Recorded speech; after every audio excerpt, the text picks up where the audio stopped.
Welcome to the Hunters Hub, a Monster Hunter community podcast for hunters by hunters.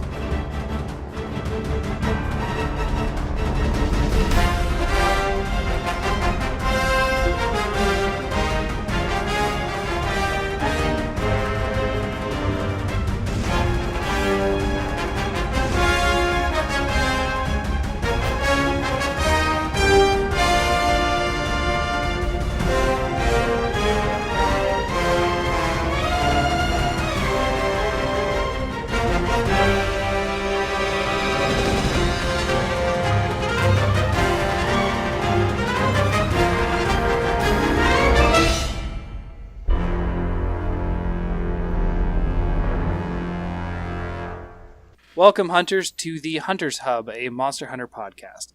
Today, we are joined by my co-host, the Wrath of Gog. I am Fortuan, in case you don't know. And we have our guests, Jealous Crow. Hey, what's up? And Vengeful Torture. Hey, how you doing? Thanks for having me. Very interested in him. What? Very interested in me? Name. Oh yeah, it Very stems from interesting. Yeah, I didn't hear it what he stems said. from angsty Oh. teenage years that just never went away. Nice. That rocker side. Right. Okay, cool. So what we normally like to start out with introductions. So I guess I'll just start out by introducing myself, and we'll just go around the table for each of these topics. It was like, what's our history, and then so everyone gets to chime in, and then we'll move on to the next question. Okay. Sure. So my history with Monster Hunter is that I started on the original Monster Hunter on PS2. My friend was a beta tester for the US on his original PlayStation 2. And I don't know, it was through some magazine, PlayStation magazine or something like that. He got a beta disc. And he was ranting and raving about how great the game was. And I was resisting because it looked like stupid anime to me. Giant big swords, that kind of stuff. And I was just like, that's not interesting. That's just not. But I gave in, and I spent all of my Christmas money in 2004 to buy it and a network adapter. I got to play one match online, and I was hooked. And then I had to go on vacation to Georgia. So that's kind of how I got into it. Over the years, I have played every game that has come out in the U.S., as well as imported a few, including Monster Hunter Double Cross that I'm playing right now. Very nice. So I've been hard into the series ever since. I've been praying for U.S. releases ever since. You and me both. Yeah. So from there, I started, I didn't really get into the community until 2010, 2011, sort of the more online community of Monster Hunter, where eventually I found Reddit, and now I'm a moderator on the r/Monster Hunter subreddit. So there we go. Yep. So Nice. what's your history, Jealous Crow? Yeah, so I also started with Monster Hunter 1 on the PS2, the original Monster Hunter. It's kind of a fluke how I actually started playing it. I think it was like one of my younger brother's friends. And he's kind of like an interesting fellow. He's into like fighting now. I don't know why he was playing video games with us, but he just came over one day and just had this random game. And it was Monster Hunter, and I was like, okay, let's try this out. And I played it, and I ended up like just loving it. And I can still remember my first like Rathalos hunt. And let's just say like I wasn't prepared for it. It was like one of those egg missions, and you had to like return an egg. And I was like, let's just see if I can take this Rathalos down. And I did, like after like a few tries. Oh, wow. Nice. Yeah. Yeah. That's impressive. Yeah, lots of bombs, lots of traps, and I think I went to like the last like 5 minutes. I had like 5 minutes remaining of the quest. But yeah, so since then I've played every single US release. I've never dabbled in any of the Japanese releases like Double Cross, or I guess Monster Hunter 2 is out for PS2, I think, in Japan, or maybe PS3, I'm not too sure. PS2. I did not import that one. Yeah, I never imported it, but I did watch like lots of videos and loved it. I loved like the PSP ones, played all of them. Played Try, I really like Try and 3 Ultimate.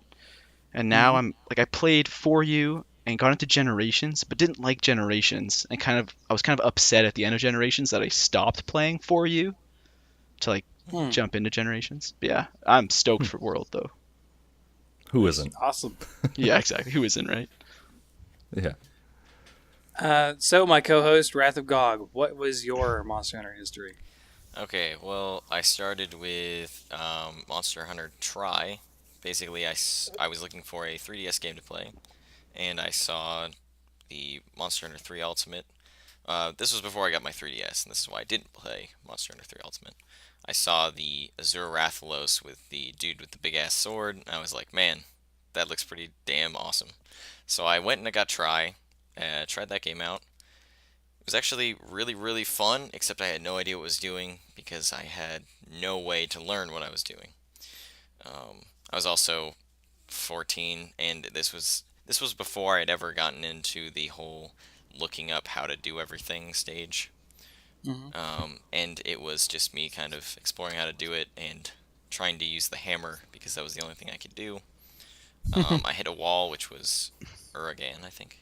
And then I went to 3 Ultimate, and I made it much farther in that game.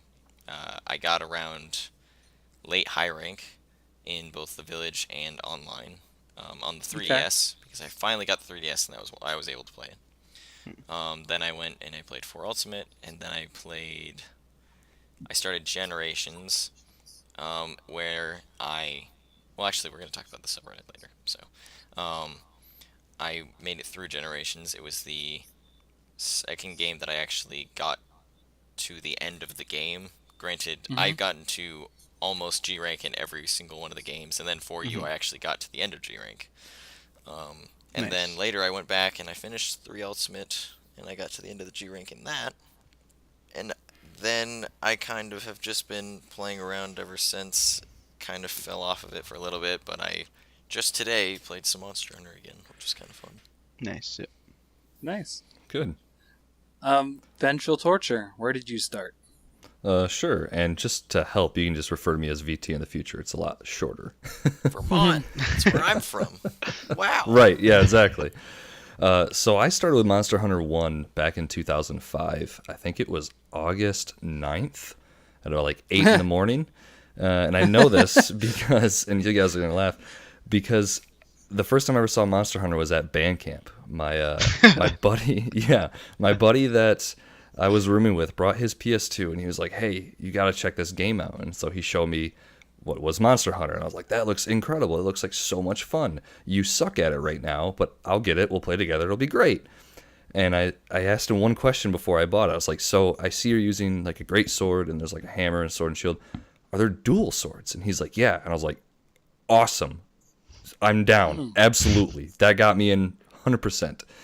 And so ever since then, I've just been playing pretty much every Monster Hunter that's come to the States, and a few imports. I actually imported Portable Third, and really enjoyed that one, since that was sort of like the last, I guess it was really like the last PSP title.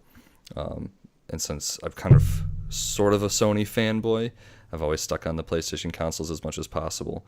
So I really enjoyed making that Monster Hunter last a little bit longer until we, obviously finally left and went to the Nintendo 3DS era. So I played all the ones on the PSP, the original, and then Portable Third, and then took kind of a hiatus when Tri came out. I was one of the salty ones left behind without a Wii.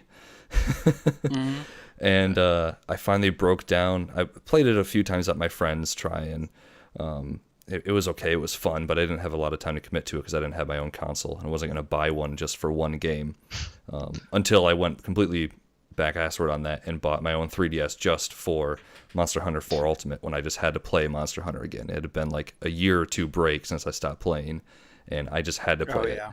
Yeah, it was driving me nuts. So I picked up the limited edition 4 Ultimate 3DS and played. Yeah, the which was it, the Kushala? Yeah, it's really sick looking. It's got kind of like a metallic finish and stuff to it. It looks really nice.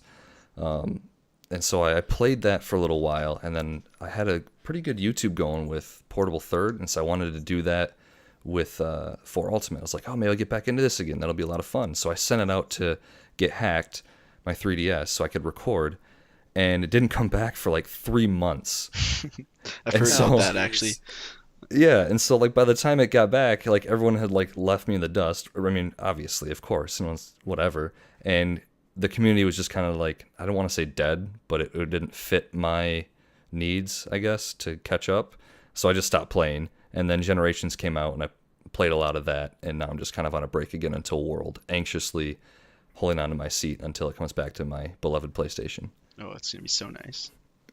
Alrighty, so for the second question, we'd like to answer what is our top 3 monsters, and kind of go into a little bit of detail as to why. So for me, number 1, and it always will be, is Diablos. It's really cool design. I love the roar, the sort of scream roar that it sort of does. And it all stemmed from the Dual Horns quest. 4 horns, I should say. Oh, having flashbacks. Yeah, so original Monster Hunter 4 horns was the urgent to get into the final 6-star quests. Yeah. 6? Yeah. Yeah.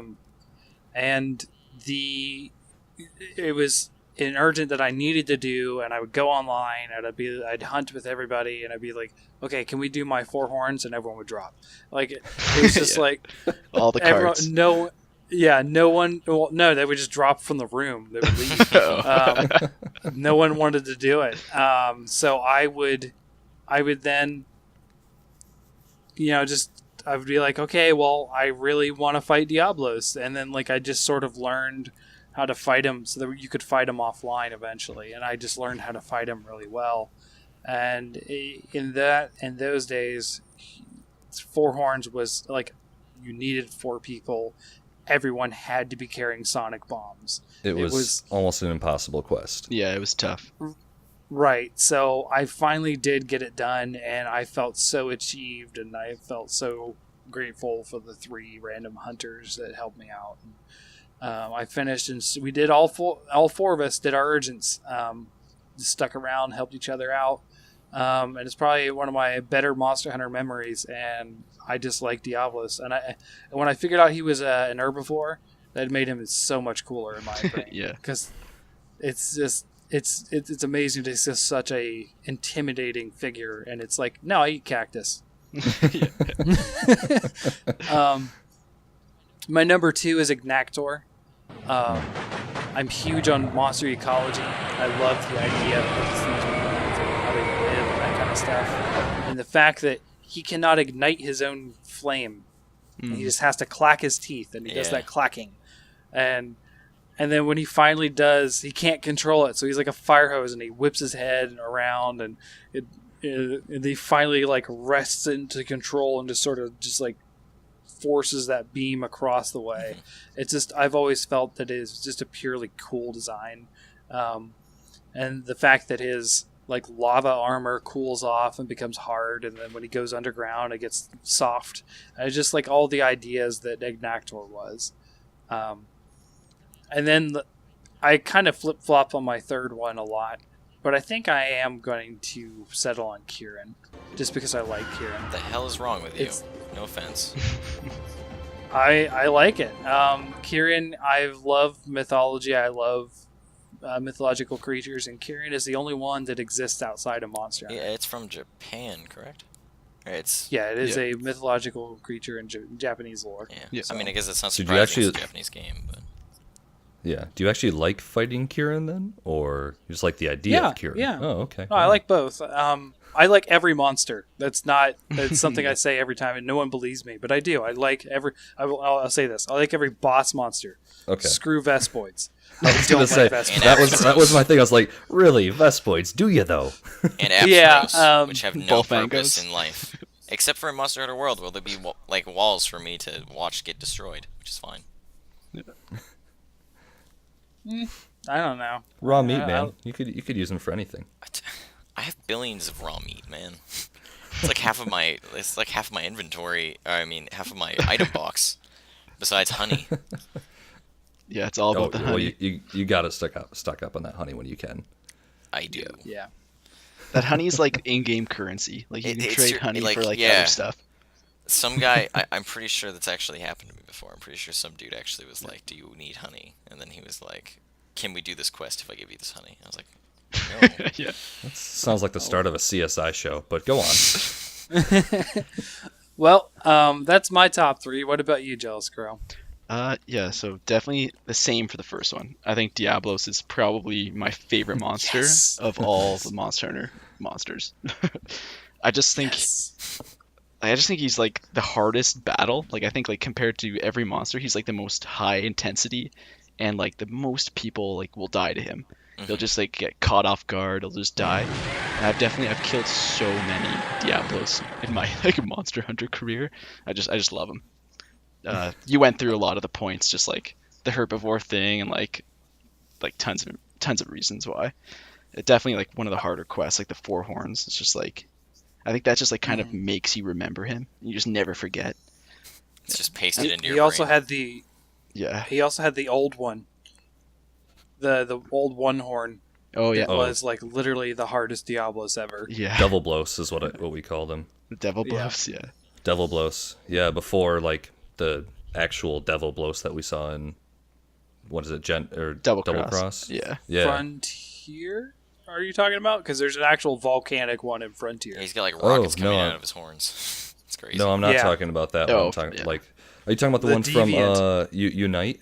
The one horn from Unite?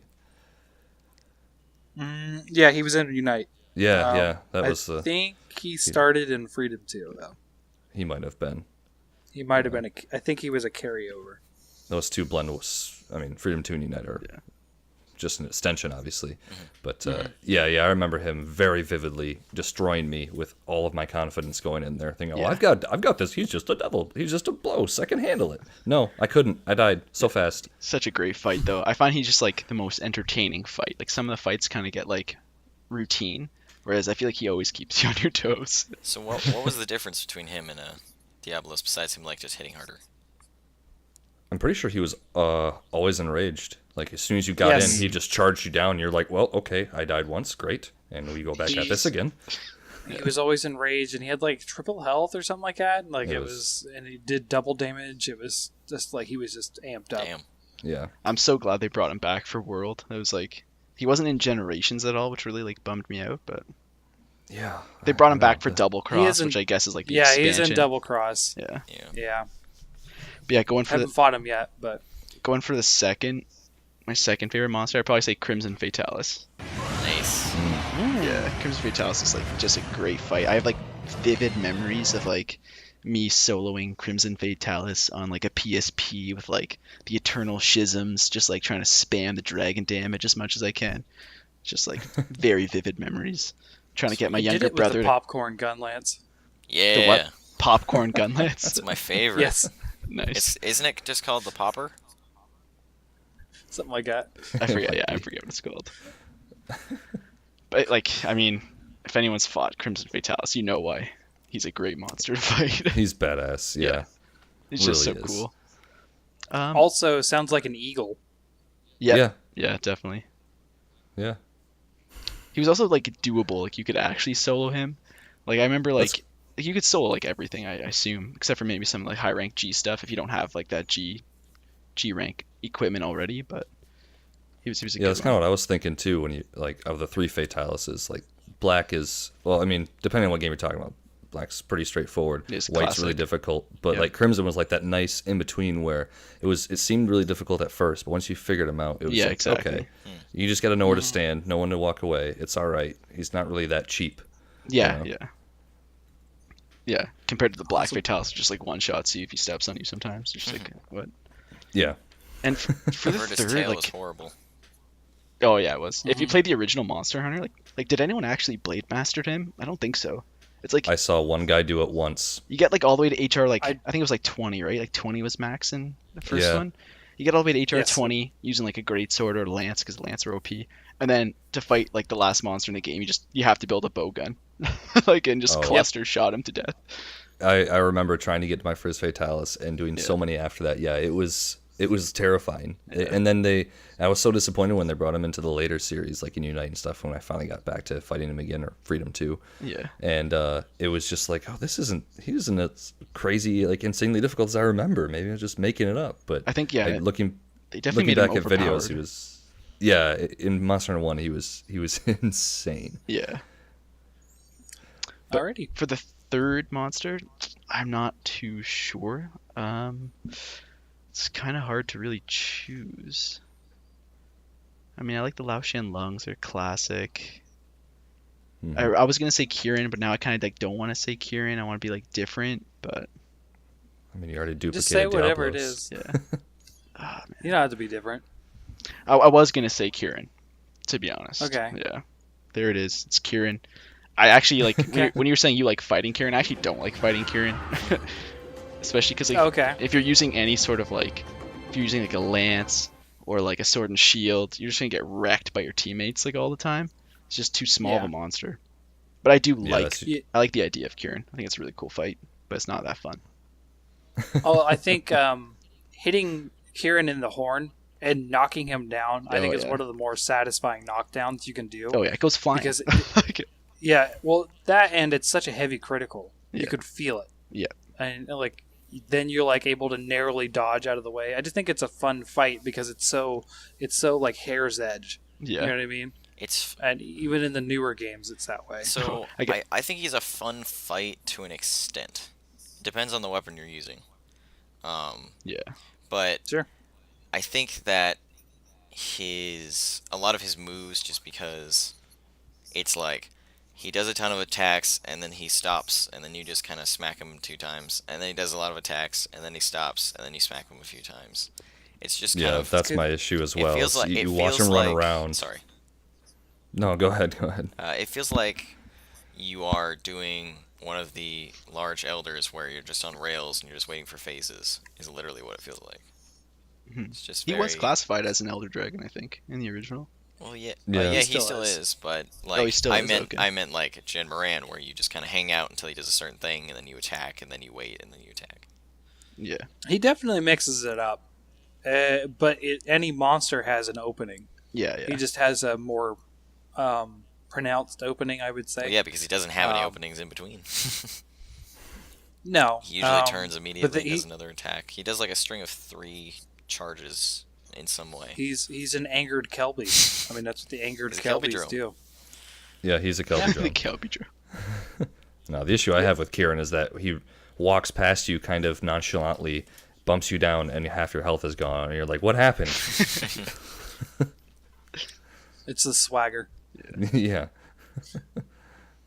It's like Chameleos' walk. Yeah. Mm. The Just like less- the less Michael derpy, Jackson. He does the, like the little thriller movement and he charges forward. So, Wrath of Gog, what are your top 3 monsters? Okay, well, this is gonna be a surprise to you, Fortuan, because I'm actually overall just because of playing Generations, it's kind of changed. Like I base it mostly off of gameplay and just off of just kind of things that I really like. Sure. I'm gonna start with my third because I'm not sure about my first. My third is definitely Chameleos now, and Nice. Okay. the reason is I had been fighting him a fair amount, like a month or 2 ago. I really wanted to make. I think I wanted to make his greatsword because it's basically invisible, and I thought that was cool. And long story short, I beat him, and I finally watched the full cutscene of his death, where he stands up, and then his tongue just goes, "What?" and then he falls over. And I literally laughed my butt off when I saw that. I could not believe that that was a thing that I just had never seen after playing through, 4 Ultimate. And after that, I kind of started to, just from fighting him, I started to appreciate his attacks and his moveset and how he's actually a really well-designed monster, in my opinion.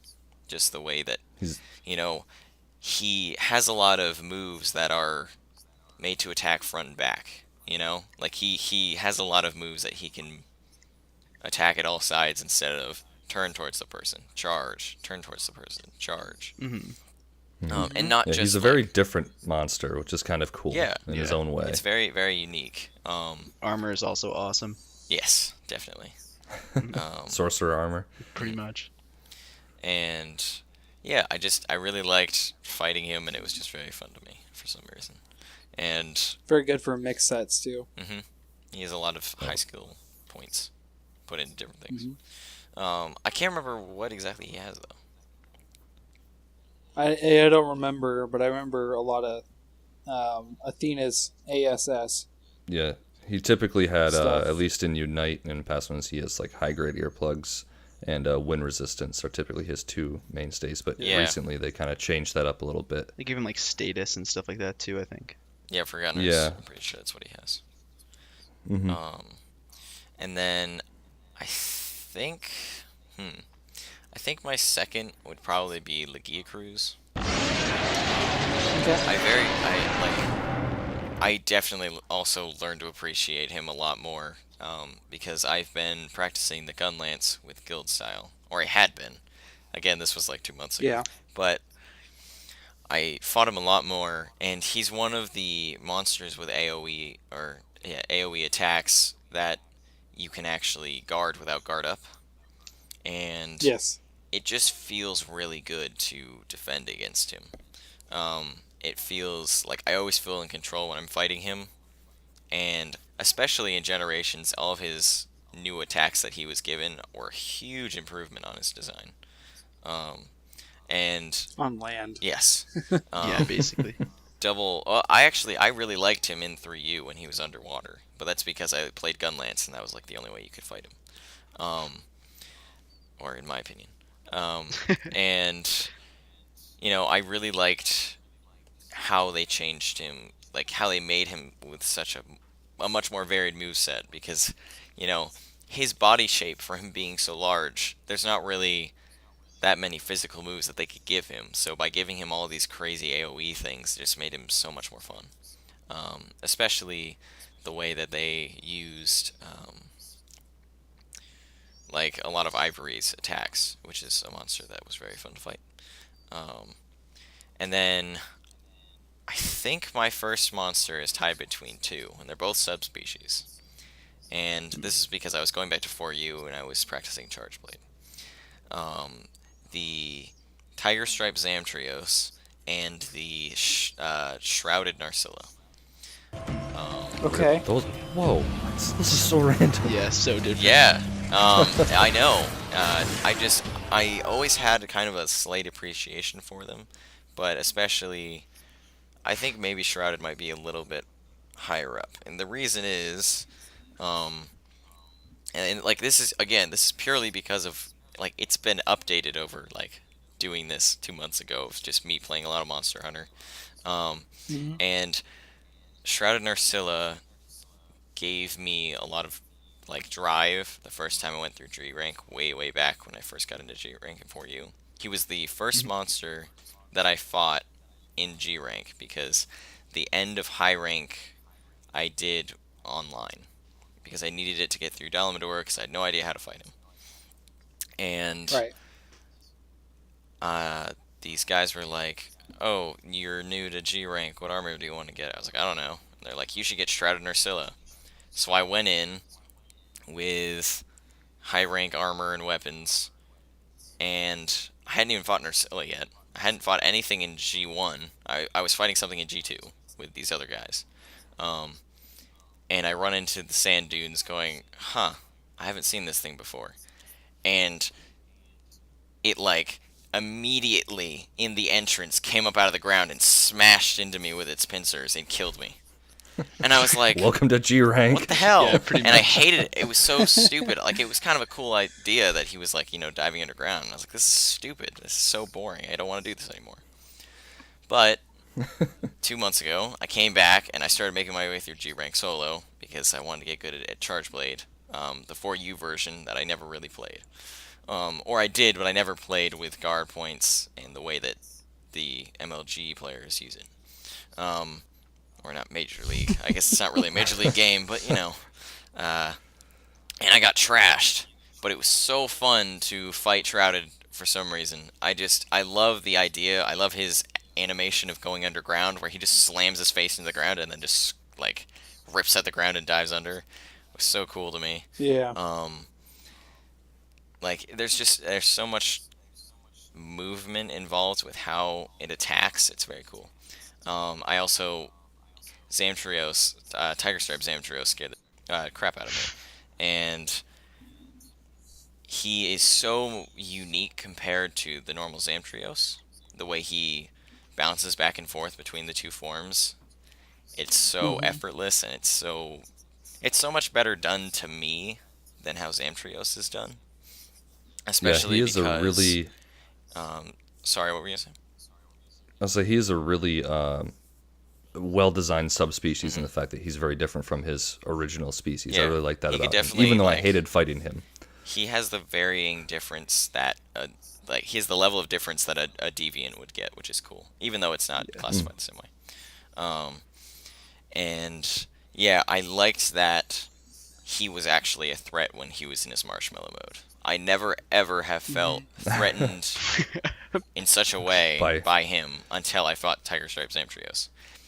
Because he can do his double jump, he can do the thing where he just turns and does the water cannon, which was horrible because I think the armor I was using at the time was Tetsu X, so that was terrible against water. Yeah, I was in the same scenario too, actually. Yep. Yeah, it's a good beginner set because it has that defense up in Yep. the G-Ring. Yeah, definitely. honestly, for you, like Tetsu's the way to go. Every time you start something, if you're solo, you need to use it until you get a better set. Yeah, he's easy to kill, and yeah, it offers decent entry skills, which is kind of nice. Yeah, exactly. Yep. But yeah, that's it. Sorry, I rambled on a little bit. But No, it's cool. Alrighty, so that's all of our monsters, and finally we're going to get into what our favorite weapons are. What about my monsters? Oh, I'm sorry. He talks so long. I know I did. Yeah, you. Nah, I'll run through them real quick. I already know what they are. Nice. Okay. That's good. Don't go too quick because it's hard for me to edit in noises between them. So. Oh, yeah, right. You do that fancy stuff. That's cool. Barioth is my number one. And Not a bad choice. Yeah. Not a bad choice. you know, I feel like I betray myself every time I say that, and I'm looking at 3 Barioth stickers on my PC. Well, they're magnets on my PC right now, and I just have to go with him. One, his armor design is awesome, Yes. and even though he never had the best skills, in my opinion, I still liked using it. Constitution, whatever. But I fell in love with Narga as soon as I started fighting him, and the fact that they translated essentially that skeleton body type and some of the moveset over to like a prehistoric Arctic, just a sleek looking monster such as Barioth just makes me so happy. Yeah. He's so cool. He's so much fun to fight. He's not super difficult, so no one really has like a vendetta against him. So you can fight him as much as you want, which is kind of I mean, nice. Tri-Barioth Yeah. is kind of a force to be reckoned with. I don't think I ever reached him in Try. So I'm that's pretty sure his combos were longer. They were like, they added certain idols that he would have after combos that he didn't have in Try, and in Try he just kind of continuously attacked you. oh You mean okay. you didn't have in 3U? That's what I meant, sorry. Yeah. Okay. Yeah, but he is definitely my number one, and his subspecies is also really cool, which had really decent weapons in Portable Third as well. So he's my number one. My number two, which was my number one for a while, and people always think it's weird, is Keizu, actually. Oh, Yeah, oh, okay, you got the little Google there. Yeah, and it's exactly what I get. Well, actually, it's been kind of popular. So it's popular in Japan. Well, yeah, hentai and stuff.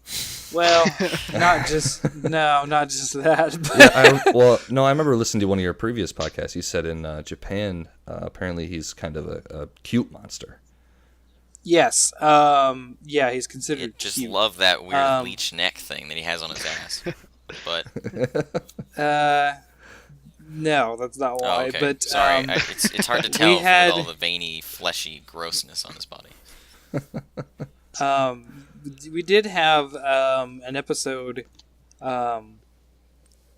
in the previous podcast where we talk about the Good Samaritan, and him and the other guest for that pod were both fans of Kazoo. Okay, So it's not as uncommon as you would think. good to know. Good to know. Yeah. But yeah, he was ever since Monster Hunter 1, like I encountered him and I was cruising along pretty well once I got the flow of the game. But he's always kind of been like a stopping point for myself and like new people and stuff, it seems, because he's one of the first monsters you kind of has that high grade earplugs. And even if you get the earplugs early on, you're not going to have HGE. And so he just abuses his scream all the time. You really have to learn how to position yourself because it lasts so long and he reacts so fast after it that he's always been kind of a gate for me. And he was one of the first gates in Monster Hunter 1 that I bypassed on my own and actually found that even though I was going dual blades main, I had to switch weapons and really adapt to him. So he's always kind of represented like the ideology of Monster Hunter to me of, okay, you go in, it's not working. You have to plan a different way of attacking this guy, try a different weapon, go back, end up beating him, and just learn to adapt and evolve. So I really like, for some reason, he just kind of embodies that for me. So I really like him for that, in fact. Okay. Cool. And then my third, you'll like this, is Diablos. Yeah, for a lot of the same reasons you said earlier. But again, it stems back from Monster Hunter 1. That nostalgia kicks in every time of the four horns. And he was the biggest just difficulty that you could come up with in Monster Hunter 1 for most things. And he had such good weapons, great armor, a lot of fun to fight, but really difficult, and just a really well-designed monster that I think is one of the best ones, even that stands the test of time even still. He's unique and just so difficult still, just so difficult. It's really funny to listen to you guys say this stuff because, again, I'm just to point out, I'm the odd one out that hasn't played Monster Hunter 1, which is the topic. So it's funny that Four Horns is the reason you like Diablos, and it's the thing that was in Monster Hunter 1 that hasn't been in. Because I was locked on Four Horns for like, I don't know, 2 or 3 weeks until I could find a group that would do it. And much like Fortuan said, no one wanted to do it. He was so difficult. And I mean, they have made him quite a bit more manageable. I wouldn't say easy, but manageable since Freedom past that. I really want to see your guys' reaction to Massacre Demon Diablos. He's a treat. Yeah, He's I a believe completely it. different monster. It's very cool. I think a that's lot in of his Double I'll moves. get there eventually. Sorry, what? That's in Double I'll Cross. get there eventually. Oh, you're gonna get there and you're gonna not want to be there. Well, he's honestly he's not bad until he gets into his like super angry steam mode, and that's when it gets kind of scary. But that's why the last version is the hardest because he's like in it. I think he's in it. Again, I haven't played this in a long time. I think he's in it the majority of the fight. I don't know if he actually starts like half health or something, but I think it's a little bit higher than he usually starts into that phase. It's also really cool, and I forget when I learned this, but the Black Diablos, which is a more difficult version of the regular Diablos, is just a female Diablos in heat. Yes. Which, yeah, that ecology thing like started the whole. I didn't realize that the developers went into the background of monsters so much like that, and so when I found that out, I was like, oh, that's amazing. It also explains why it's so much more difficult to fight Black Diablos. Yeah. she's pissed. I think it was like the Trying to get her man. Rathalos. The Rathalos Yeah. Rathian like connection to really stood out like in the original. It's just like, okay, like this is like an actual like ecosystem world. This is like, it's interesting. Oh yeah, I Yeah. can't wait Yep. to see how they interact in the world. I'm wondering if they're gonna have any, like, I don't know. I don't want to say cute, but like just like interacting animations where Oh yeah. it's obvious that they're together. That would be pretty mated- cool. A mated pair or something. Yeah, like a You male could see female like pair a for every. mated dance or something like that. That'd be cool. Chicken dance. I don't know what it would be, but yeah. All right, cool. So now we will get into the weapons. We should point out so- this is definitely like as the intro podcast. This is going to be longer, and we should just accept that. Yeah, that's fine. Although, don't worry about time. We'll figure it out. For my favorite weapon, I'm going to say Charge Blade.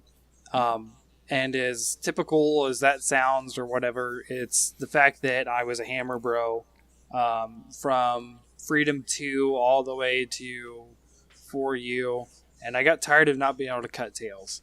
I just I've been a solo hunter for the majority of my hunts. I occasionally would fight with my brother, but basically by the time that 3U rolled around, I was pretty much on my own most of the time. And hammer by yourself is doable, and people do speed runs and that kind of stuff with it. But I'm a person who likes to do all of the breaks, and a tail not being cut off is something sad to me. Yeah. So, It's one of the main attractions of Monster Hunter. Yeah. yeah. That's where all the Oh, rarest nice. drops are too, right? Getting the plates and rubies. Yeah. It's another chance at some of the rarest drops. Yes. So what I decided to do is I switched it up and I went to Sword and Shield, but it didn't click with me. I was taking very too much time on any quest I was doing. I almost timed out on a Gravius in low rank. Ugh. Yeah. Oh yeah, that'll happen. And I was just like, this is just not clicking with me. So I saw a video from Gaijin Hunter about guard pointing, and I was like, you know what? I'm going to give this a try, and I'm going to start using the Charge Blade. And then eventually, when I started trying to guard point, I was doing it on Silverlos for the first time. Just jump right in, man. Yeah, Yeah. absolutely. Yeah. But yeah, so I'm not like some, most optimal player. It's something that I enjoy doing. I'd like guard pointing, and Generations I only play Charge Blade and I only play Adept Charge Blade just because I love the move set for it. I don't use the Adept Dodge so much. I more use the Adept Guard. And that's how I charge the files into the shield, because you can do that on the Adept block. And it's just, I don't know, it's just how I like to play.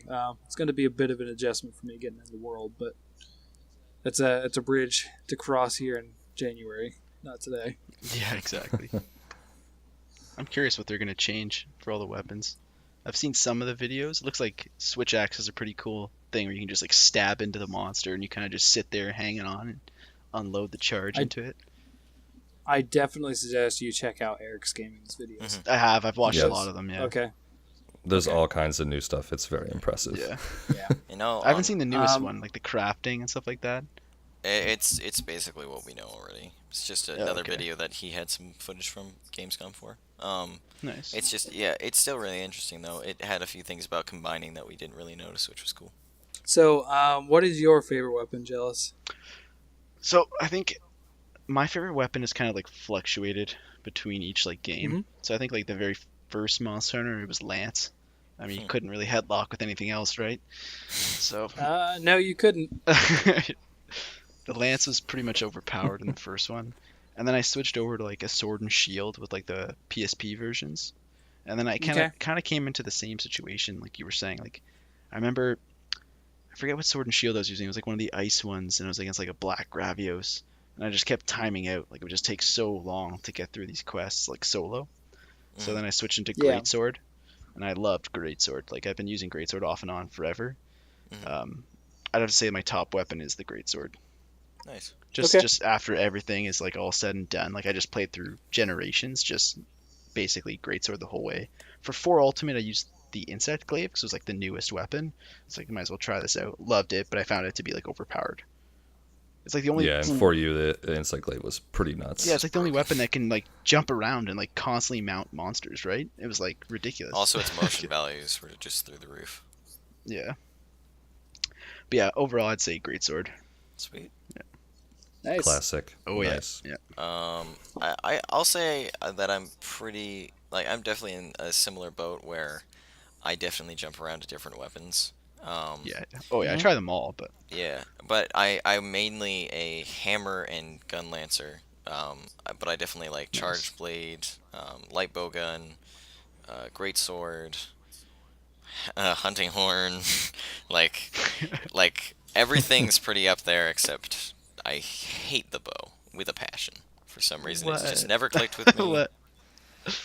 Oh man, bow's so much fun. I really enjoy It has it. never ever clicked with me. I've tried it every single game. It's the only weapon that I just can't play. I have no idea why.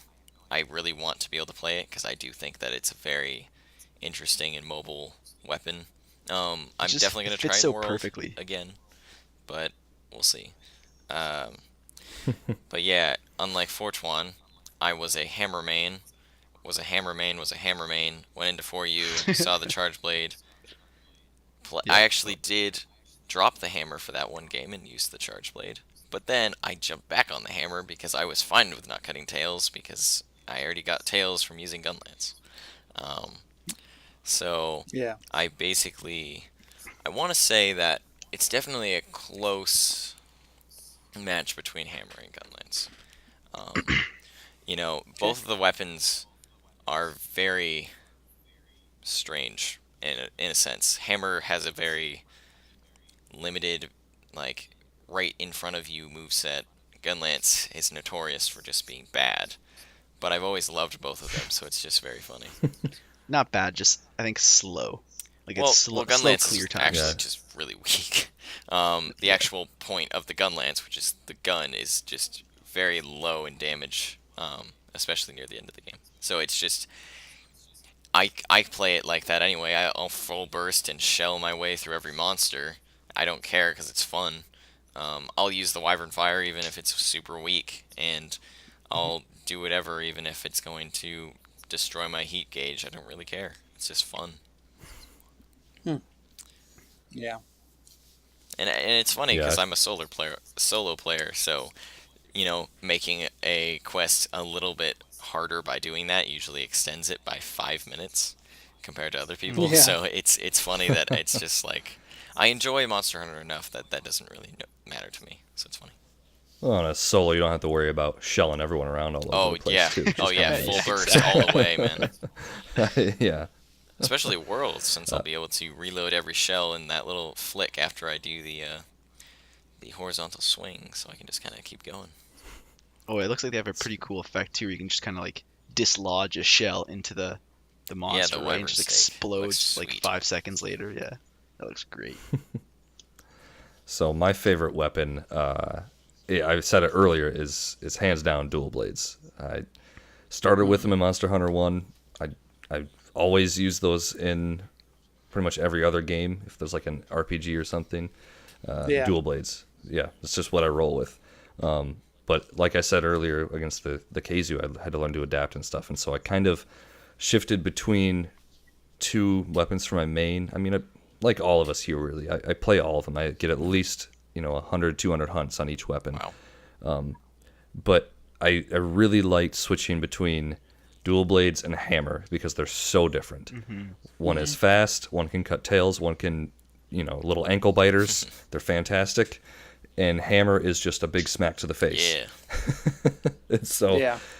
and what really got me into using hammer, I delved in it a little bit because in Monster Hunter 1 I actually found the, like I was mining and I got the rusted hammer early on and upgraded that a little bit and I thought it was really amazing.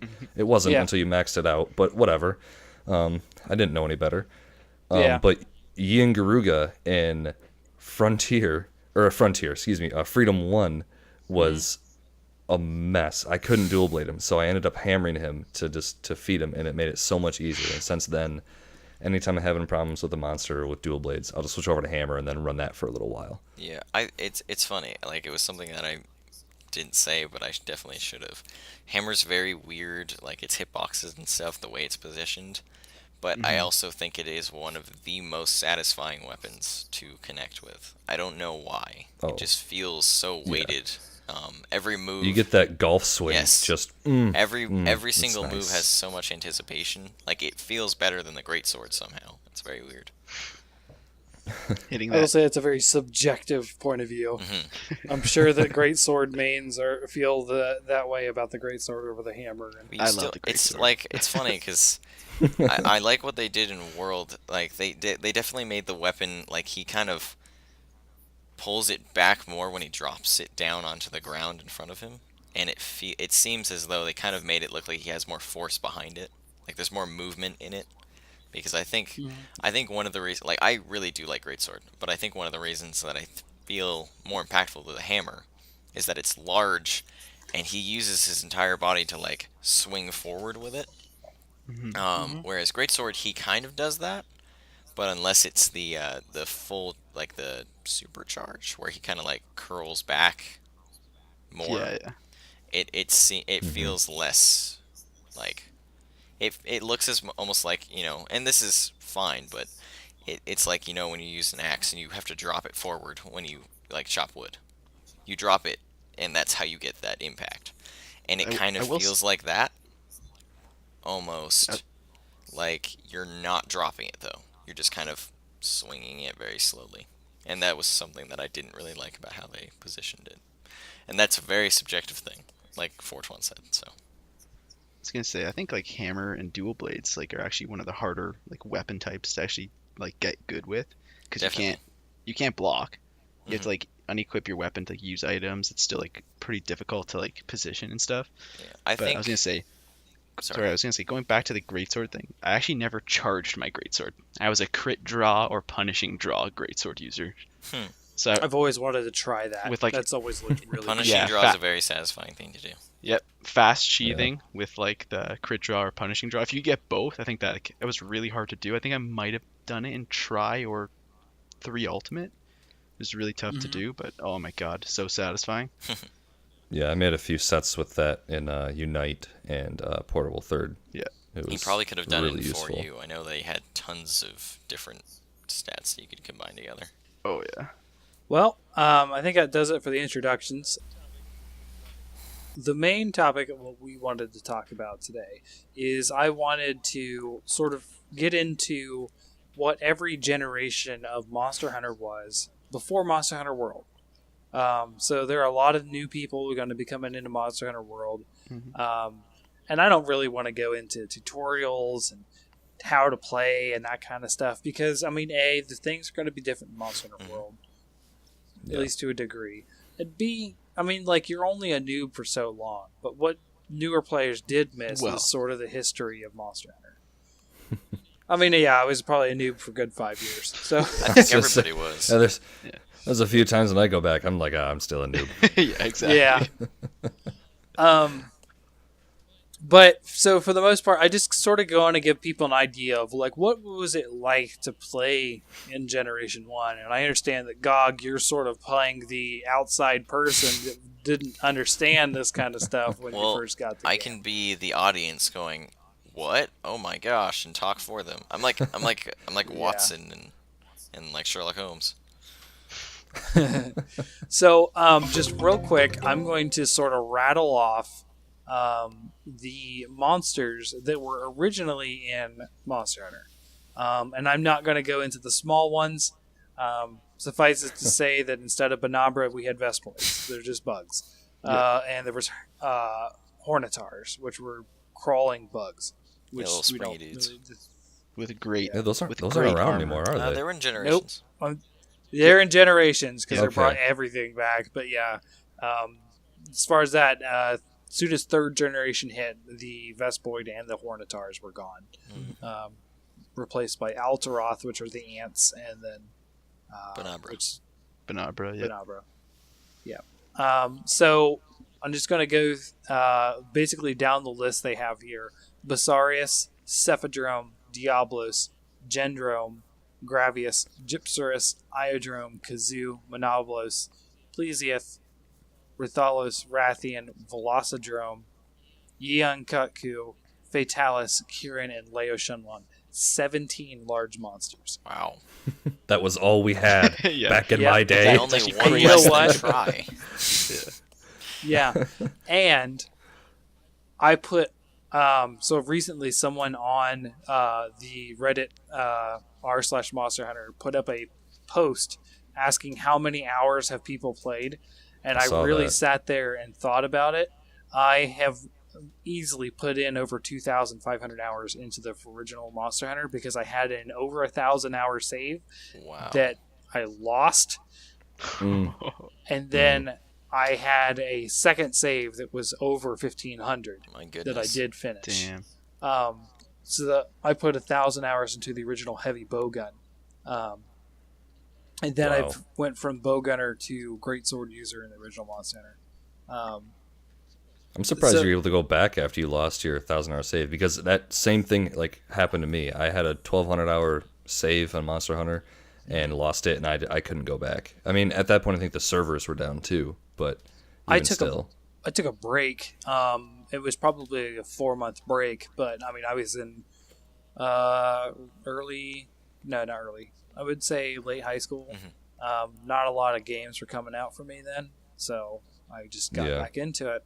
And then, thankfully, I actually found a friend online. I don't know that person's name. I don't remember their screen name. But him and I played pretty much the entire time together.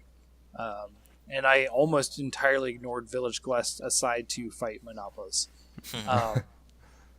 So on top of that, a lot of people are very familiar with a lot of the different weapons that came in, like the Charge Blade and the Insect Glaive, and even the Switch Axe is new. So in the original Monster Hunter, we had Sword and Shield, Dual Blades, which was only in North America and Europe. Japanese didn't get that till Monster Hunter G, which is our version of Freedom 1. And then Greatsword, Hammer, Lance, Light Bowgun, and Heavy Bowgun. So a lot less monsters, a lot less weapons, of course, a lot less armors. If you guys remember, armor didn't tell you what skill points they had. You just put them on, and then they magically had a skill. I didn't even know skills existed until like HR20. Just because Oh, I was yeah. always upgrading armor and like doing like mixed sets that didn't do anything for me. It was just, yeah. I made the Diablo set, which did not include pants. Yeah. Or waist, I think, right? Yeah, it didn't include pants or waist. It was only the helm, the chest, and the arms. Yep. So if you mixed it with, what was it, Rathian or Rathalos? I can't remember. But it unlocked attack up large. I think it was Rathlos. Which then. was, yeah. So it was like, oh, okay. So it gets that. I think it originally had tremor resist and that kind of thing. Maybe windproof. I don't remember exactly. But it was a pretty decent set, but it was only 3 pieces. And then you had to put on another 2 pieces. So I just randomly put on the Vithal stuff, and I got more skills. And I was like, oh, that's a thing. So, like, I kind of treated it as combinations, like item combinations, more so than like a tallying of skills, because it wasn't apparent to the user at that point. Yeah, it was all very behind the scenes back then. Yeah, definitely. And I don't remember if Freedom showed you the skills or not, which technically still is Generation 1. No, I don't think they showed until Freedom 2, and then it was like a complete overhaul of the whole thing. Right. I will say that Freedom did add it. So I do plan on talking about the whole generation, not just Monster Hunter 1. Freedom did add a few new monsters, especially the subspecies, which is where we first saw them. So we saw the blue Yin Kutku. We saw Yin Garuga for the first time.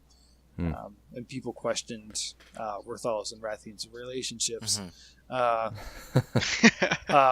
Purple Gypsarus, Pink Rathian, Gold Rathian, Silver Rathalos, Azure. as well as Zurzur. We saw the Red Kazoo. We saw Black Gravius, White Monoblos, Black Diablos, Green Plesioth, and we saw Ash Leo Shun and Crimson Fatalis So for many the colors. first time. Yep. Yeah, it was pretty much Yin Gurga was the only real new monster. Everything else was a reskin. Yeah. And the only things that didn't get reskins literally were Basarius, Cephadrome, and the Iodrome, Gendrome, Yeah. Velocidrome. Cephadrome Literally gets everything no else respect. got a color.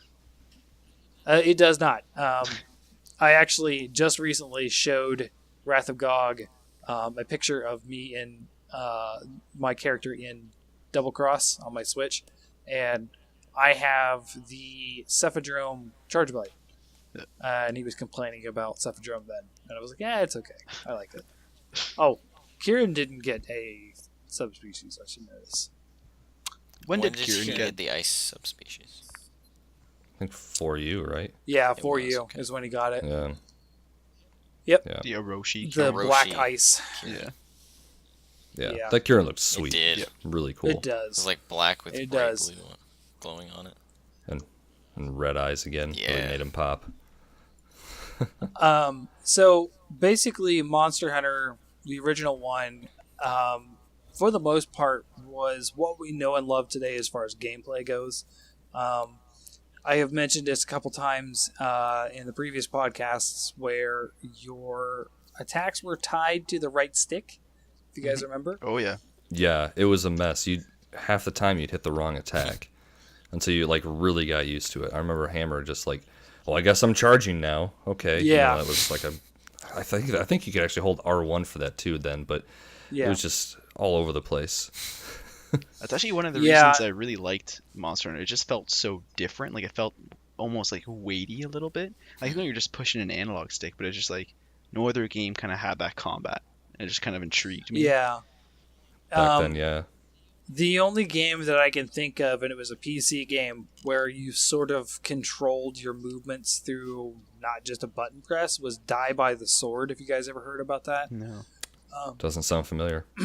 it's a third-person D&D esque, like orcs and that kind of stuff. Except you did not swing your sword; you moved your mouse to swing your sword. Oh, So jeez, that's carpal tunnel waiting to happen. So it's like WASD with mouse look arm swinging. I'm looking at it right now. Yeah, you can actually still get that game on Good Old Games, but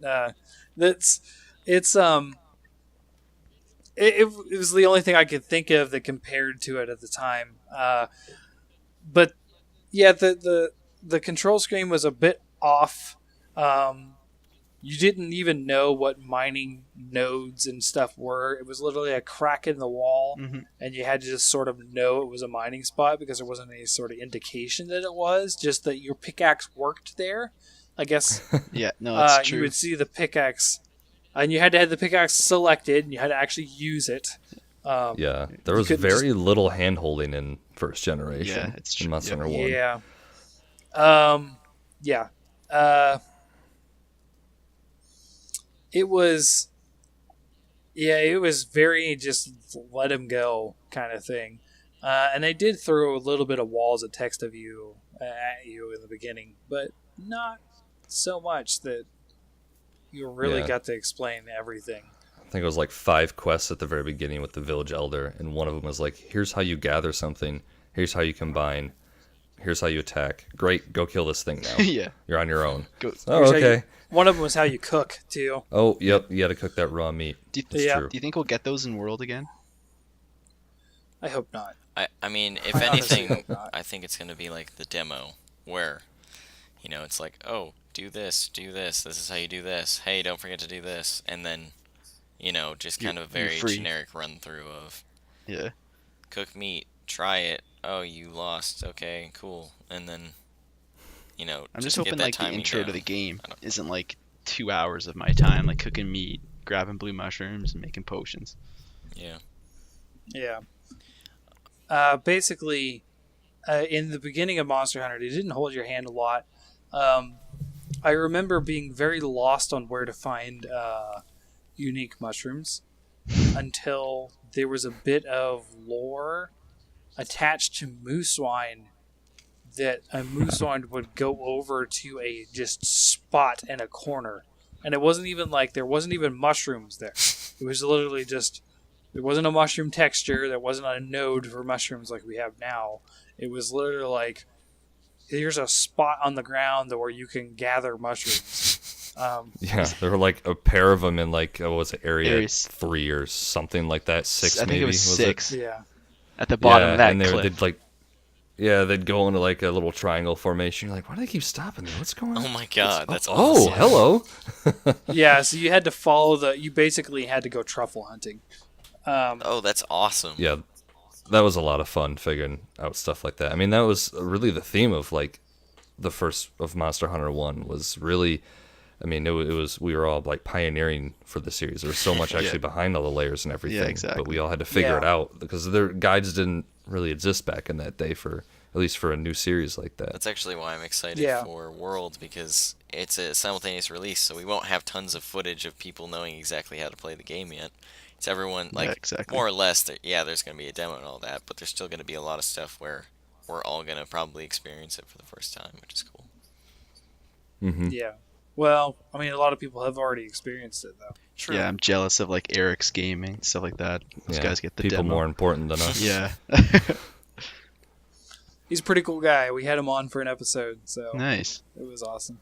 Talks a mile a minute, but it was great. He actually talks like he's edited. Like, it literally is very concise. That's how he just keeps sounds. it together, and he's able to include a lot of information in half a minute. It's very interesting. Yep. Anyways, so there was a lot of just sort of like not helpful things in that game. Another thing is monsters were a lot tougher back then. The idea of soloing, I guess, was there, but It it really would've been- didn't happen. Yeah. Yeah, it was Not in far plus less mode anyway. feasible.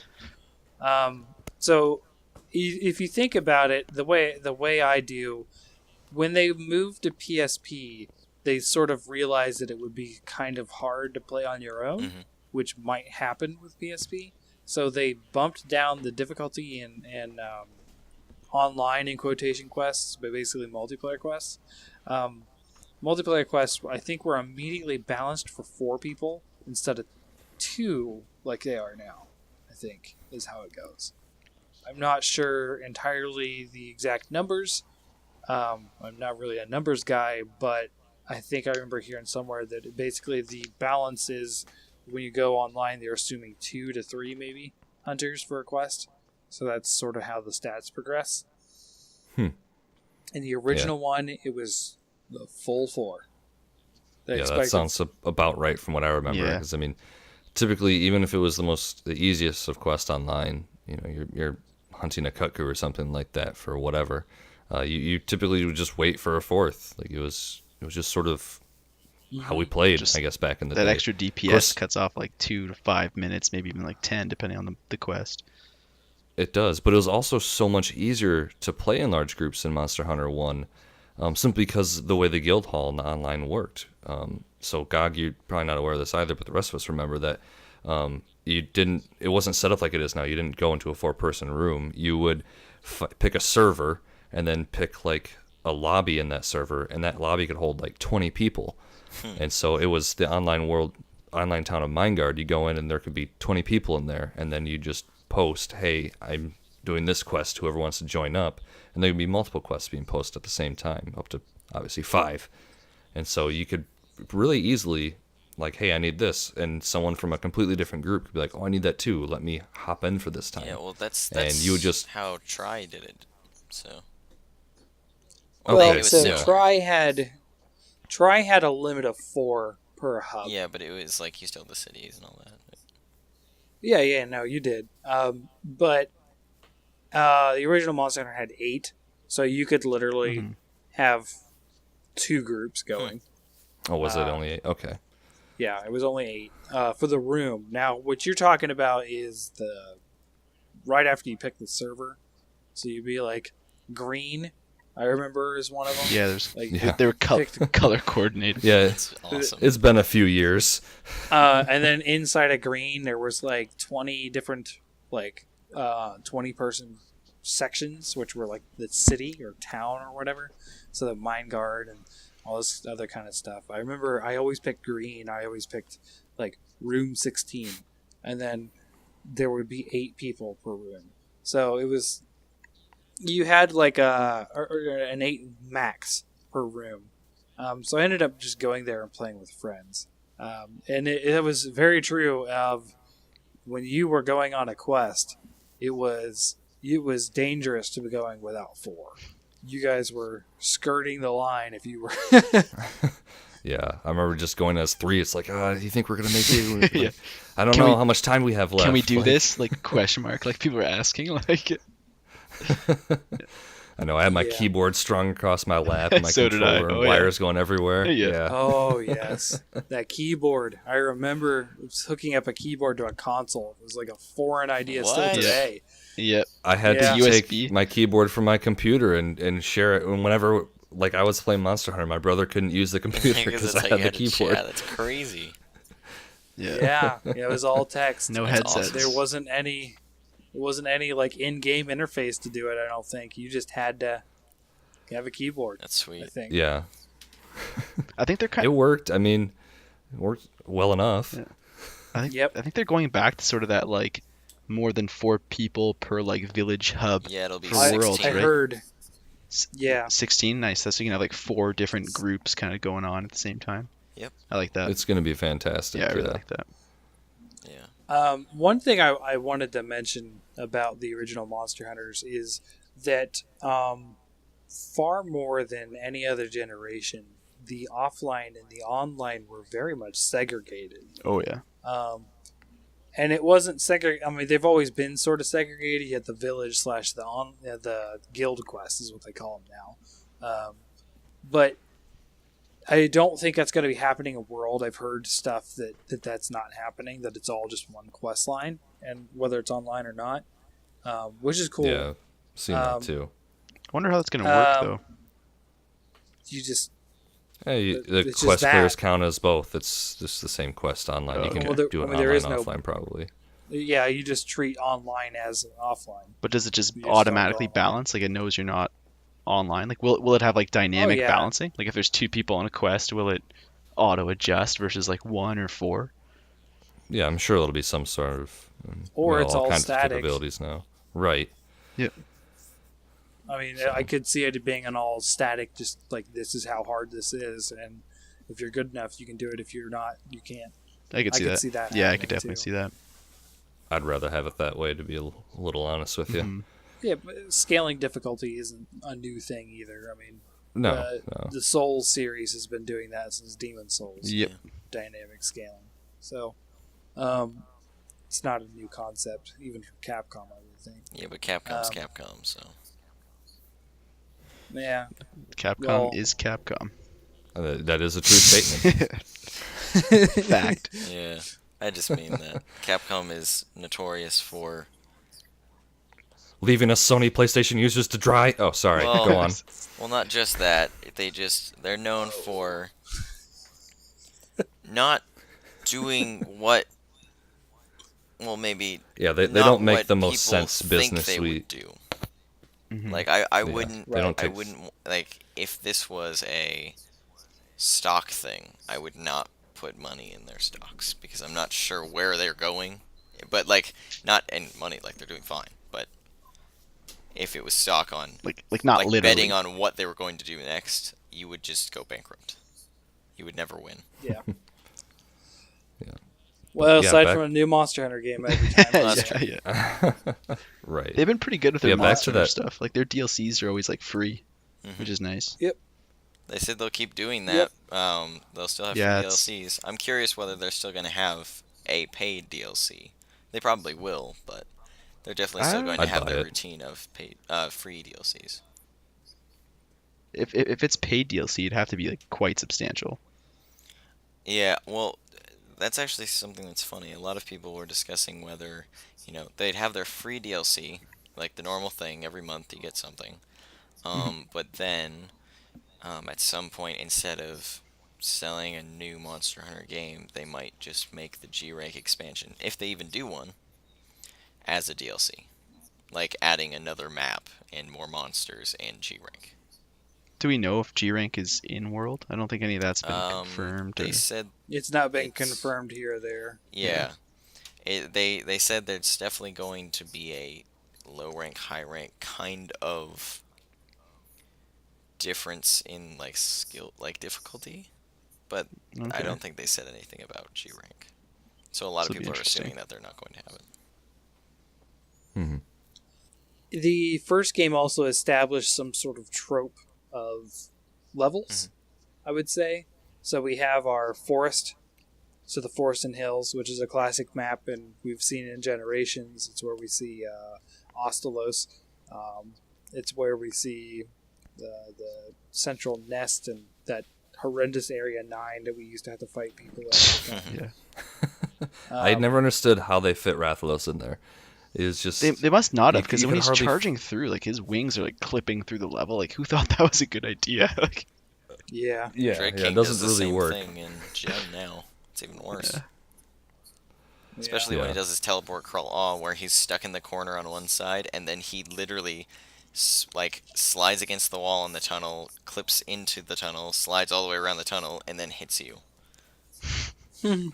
Well, and that's one thing that's changed a lot since Monster Hunter 1 is Rathalos. I mean, his Oh, movesets have completely changed, you know, Yeah. especially after Unite. It was just like I used to love hammering him, just bashing his face, and it was almost like the closest you can get to stun locking with the lance was like hammering Rathalos or something, because you just knock him out like every other golf swing, it seemed. And I went in with a hammer into portable third, thinking I could do the same thing, and that did not happen.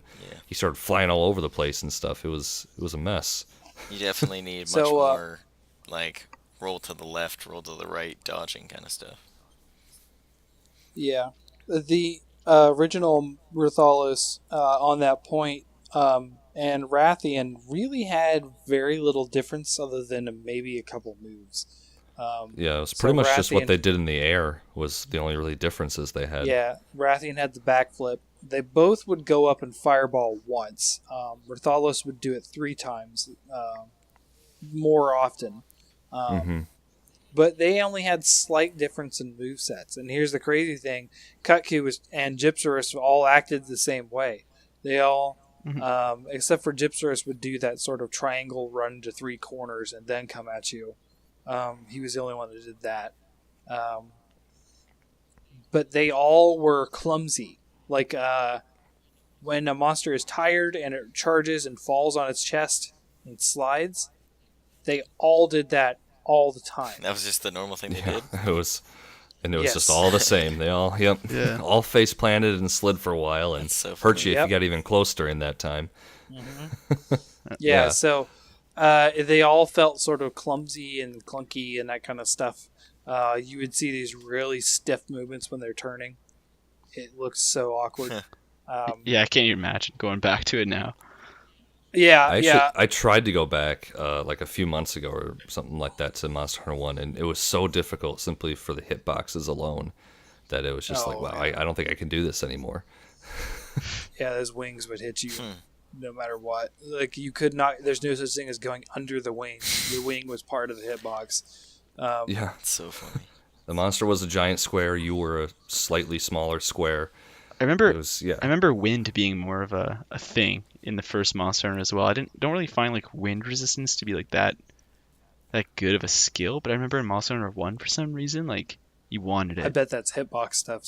Just the same. Yeah, Oh, I bet the I hitbox wouldn't be is huge. surprised if, like, was there still the super armor thing with different moves in Monster Hunter 1?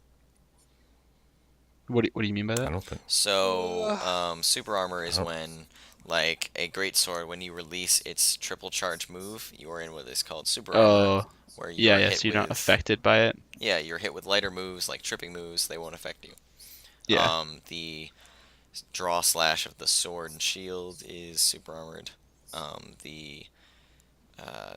The gun lance forward slam has super armor. Yeah, I don't think any of that really existed I in don't- yeah, I don't- Monster 1, except for maybe during the charge up of the hammer that might have actually been resistant to wind, but I don't remember. I can't recall either. I do remember wind being an issue, so I want to say like no. Yeah. Well, and you have to refresh Yeah. my memory because I didn't greatsword a whole lot, but I don't think it was just a single greatsword charge, or was there a charge at all for There was greatsword no back in the charge. day? There was There no charge. was no charge. There was no Yeah, charge that's what I in That the is thought. one original thing I Monster know. Hunter. Yeah. That's why I like the crit draw. Brings me back to my roots. There Yeah. you go. Yeah, Nice. hit and run was a thing. Hit, roll, sheath. Yeah. You didn't even have the slap, did you? Only if I hit No. the head. No. Yeah, because there was no. Oh, KO sorry, yeah. In damage, Monster Hunter right? 1, Yeah. No, there was side slap. No, There was no no side side slap. slap. It was pretty much just forward to the side. and the uppercut. up and back. Upswing. Because Yep. KO wasn't, Yep. or exhaust wasn't a thing, or both. I think Exhaust wasn't a thing until third generation. KO Yeah. did exist though. KO did exist. Yep. KO existed only on the hammer, I want to say. I don't think. Yeah, did Sword and Yeah. Shield even have the shield bash in first? No. gen? No, it didn't Yeah. have the shield bash. That wasn't added So- till 4U. Yeah, don't just the think- hammer had it, which made it kind of a really unique and cool weapon to use. Really useful, I should say. Mhm. Yeah.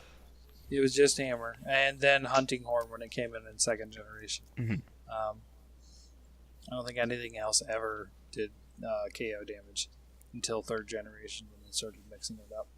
Mhm. So like there was a lot of sort of things fit into their box in the older games. As you can see, like hammer was the only thing KO'd and that kind of thing.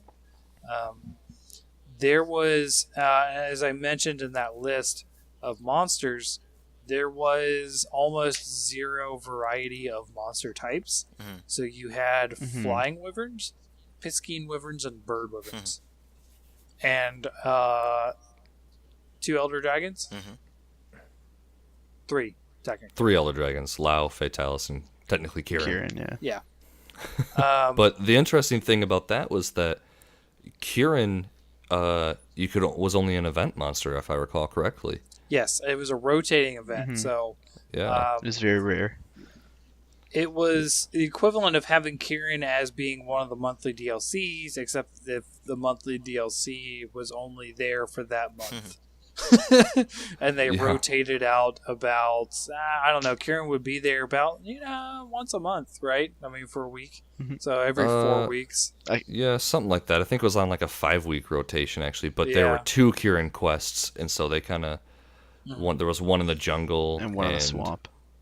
One in the swamp. Thank you. Yeah. Yeah. So they would cycle those in. So it happened pretty often enough. Oh, at I least. But forgot about the typically jungle. but typically during those weeks, like you go into a hub and you couldn't do anything but Kieran. Like that's all people wanted to do because they had limited time to do him. Right. Well, it made some good stuff. It was Yeah. some of the strongest lightning element weapons you could get. Some weapons it was the only option for lightning, I think. Because not everything gets a kazoo weapon. That was Yeah, they that was were the one pretty thing with good. like the original Monster Hunter. It was like you have like one water monster. It was Plesioth. You use Plesioth to beat like Gravios, and you can use like Gravios to beat like Kizu. It was like there's only like one counter. There wasn't like a lot of room for customization. Yeah, no, it was pretty straightforward. You saw a lot of repetition with what people were using. I mean, Yeah. that brings up the topic of Black Dragon Spear, of course, but Yeah. yeah, Just it was, that's, like, it was the everything weapon. was pretty cut and dry. Oh, it was insane. It was so broken. Oh yeah. Well, I think There was I listened to someone. I don't know if it was like the makers of Monster Hunter, but like the actual damage numbers on the lance weapon as a class were broken. They just did way too much damage, like all the lances, not even just Black Dragon Spear. And that's why we had headlocking. Exactly. right. Yeah. So headlocking.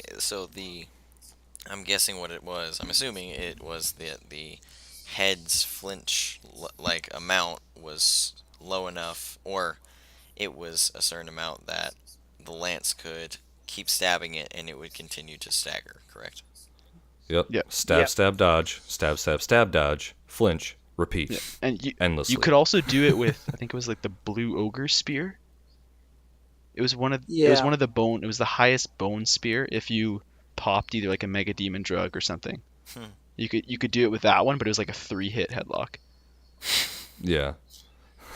Yeah, there were all kinds of. It was so funny watching different people at headlock because my brother and I were figuring out too how to do it because you had to learn it a little bit. It did take a little bit of skill at least. Yeah, It wasn't. no, you had to learn it, and you had to enter the room in a certain because of the way the pin You had to- was. You had to enter either like first or like Yep. last or something. I forget how it worked. Typically the you had to enter Lancer had to be first. Okay. Yes. Yeah, that was always really funny. I was trying to coordinate that with People who didn't know. keyboard. Yeah, and there was always a little bit of lag back in the day too. So it was just like Yeah. everybody waits, make sure he's through, and then you run in. Yeah. And no one used flash bombs. It's just like that'll mess it all up. Yeah. I mean, I will say one thing about the keyboard. At least you could use a keyboard and not 3DS's tiny little Oh my insensitive God, yeah. screen. I know, right? Yeah, it worked just Yeah. fine. Like, hey, do you want to hunt Ucanilus? Came out as like, how do you do Ucanilus? And then that was it. Like all one word because you couldn't hit the space bar because you hit another letter. It Yeah, was horrible. I still get that. Like even with like my cell phone, like just trying to type, it's just like hitting like a B or I something. mean, we definitely shorthanded out of time though, because it was real time. Yeah, and I mean, when you were typing, you weren't playing like the monster was on you, you know, or Go stand in the something. corner so I Vespoid can- paralyzed yeah. you. PL8, PL8, PL8. Dude, yes, exactly. No plate. Damn it. All right, everybody die. Yeah. That's awesome. Yeah. Yeah, I remember. Yeah, That I was mean, a- they made suicide plate runs runs were a thing. super well. Well, not just plate runs. There was suicide mining was the thing too, What? because no one. Wow. I never Yeah. did Yeah. that. Oh, I did that. Sounds So really weird and fun. Because the because volcano there took so long. was, so there was like there was a high rank that you could get into in the original one. And when you got into high rank, it wasn't that you immediately got Dragonite ore. It's that Malachite ore became the equivalent of iron ore in Mhm. rarity. Then Dragon ore became the rare ore, but an even rarer one was there called Firestones. And Firestones could only be gotten in the volcano, and they were so rare and so hard to find. And you could only carry so many pickaxes because golden pickaxes weren't a thing. You just had iron and old, which would And they- break. You They could. broke twice as frequently, I feel, back in the I those know, days. right? I'm not sure about how often they broke versus nowadays. I feel that they don't break as often nowadays. Honestly, It might be the same. Um, It's just like how you remember it. yeah, It probably is, honestly. but you would run out and you'd be screwed. That's why the rusted weapons were such a big deal. Yep. Because they were so rare, and to get a good one, an actual rusted one, instead of something like another iron lance that you would get, Mhm. or another iron greatsword. There was a lot of just like rarity was an issue. So the whole reason why headlocking became popular is because plate runs were needed to get plates, and plates were like an abysmal drop rate. Yeah, it was like And we're talking 1%, and there was no reward. Now there's like a reward when you break the head. Yes, yeah. The That didn't reward exist. was all just scales and hides. It wasn't. Yeah. There was no break rewards. There was no chance for plates and rewards. So there was no incentive to finish the quest unless you lost your Yeah. items. So if you abandoned, if you abandoned, you'd lose your items. So what would happen is everyone would abandon just to make it quicker if they never got a plate. But you type in plate PL8 if you got a plate on And a then everyone just on dies. yeah, and then everyone just like, okay, let's just die now. Now my brother and I always try to enforce a variant where we actually just killed it then. Honestly, Because like it we took like could. 5 minutes if you had headlocks. If everyone had Black Dragon Yeah. spears at that point, like Yeah. Well, my brother was a headlocker, and I was just the great sword in the back cutting the tail. Yep. And the other people were just helping me cut the tail. With the- so we the Eternal Annihilator. Did you have that great sword? I think that's what it was called. You know that took 5 of each plate Yep. to make? Yeah. It was insane. ridiculous. I remember Yeah. getting that and just like it took. That's how I got up to 1,200 hours was because it took so long Yeah. just farming for that one weapon. And Same. and the Fatalis armor set. You needed Plates for every single armor. plates for every single piece of armor. It was nuts. yeah, it was Rathalos plates too. Yeah, it was. And and you it actually looked needed- cool though. It looked amazing, but yeah. I remember farming Lao Shan Lung for plates, and that was. There's no farming. You had to finish the quest. Yeah. And it took so long, and Yeah. it was a mess. I think, and again, you need like 5, but that one did have at least I think I remember because I had my brother help me with it once because I wasn't a gunner back in Monster Hunter 1, but he would go in and you could I think break the shoulders on Lao to help improve your chances, or at least that's what we thought. Oh man, people said a lot of things. I remember one time. I remember you Oogies. couldn't jump on the back and carve because that would ruin your chance to get a plate. Apparently, Yeah, people were angry at that. I remember one guy. I don't know why I fell for it. It's like when I was first playing. He said you could cut the tail of Lao Shanlong. So, Oh so, no. so you could. That was a rumor. Yes. That was a rumor because one of the descriptions of the weapons was strong enough to cut Lao's tail, and it was just like, Yes. oh, so we can cut it. Yeah. All that meant But was yeah, like I it carts. Everyone just loses the quest. Everyone's gonna die. Like, Yeah, I tried Oh. specifically to cut off that tail. that might have thousands been of me that times. told you that because I definitely remember spreading that Nice. around. Well, yeah, because wasn't he just like a big walking hurt box? So his entire body just kind of hurt you as he moved on. yeah, pretty much. Yeah. You had like You Yeah, had to it get was- into a cadence of hitting and rolling, sheathing, Yeah. running up and Well, hitting and rolling. you could and knock him. You sheathing. could Well, knock him the- down too, hitting his like paws or his like his belly. Yeah. His paws. He's just a big cat. Pretty much just a big dog with a long neck. Yeah. Well, the scary thing about the tail back in Monster Hunter 1 is because the hitbox was so huge, you would get hit by it all the time. Yeah, exactly. And the problem is it wouldn't kill you, it'd hit you, and it'd knock you forward enough And you get hit where you again. just get hit by it again, you- and you just keep... You couldn't escape. You just couldn't escape. Yeah. Yeah. And so it Yeah. actually would be a problem because you had to go through 3 areas where you had to damage Lao before you got to the final area. and you had to before you could run actually back kill and him. get out. Right, Yeah. but with only 3 deaths, it's such a risk for dying with such a long quest. Yep. You didn't want that to happen, so... Yeah, I remember it was like a harrowing experience to try to get out from in front of him to get back to the exit area, because you would have to run in and run towards the tail, time it exactly right, and Superman dodge it, and then Yeah. you weren't always guaranteed because the tail might still flick a little early and still get you While you're lying on the ground, just like, come on, come on, come on, come on. on the on the exit basically, and it was possible to sort of double Superman dive at that point. So you would run Superman dive, you get up, I'd Superman dive again, Hmm. but it was rare that was even successful because you may get hit before you could actually even execute the Superman dive. It was just it was a lot of I think the Superman it- the Superman dive was less forgiving in Monster Hunter 1. I think everything was less forgiving. Well, the Superman dive, once you hit the ground, I think is when you are no longer invincible. Yeah, and you took a while to get back up, and that's where it got scary when you were just lying Yeah. there, like it was the mashing. getting back up. Yeah. Yeah, it was terrifying. But I also remember, I mean, I went through the whole game again because the guides didn't really exist.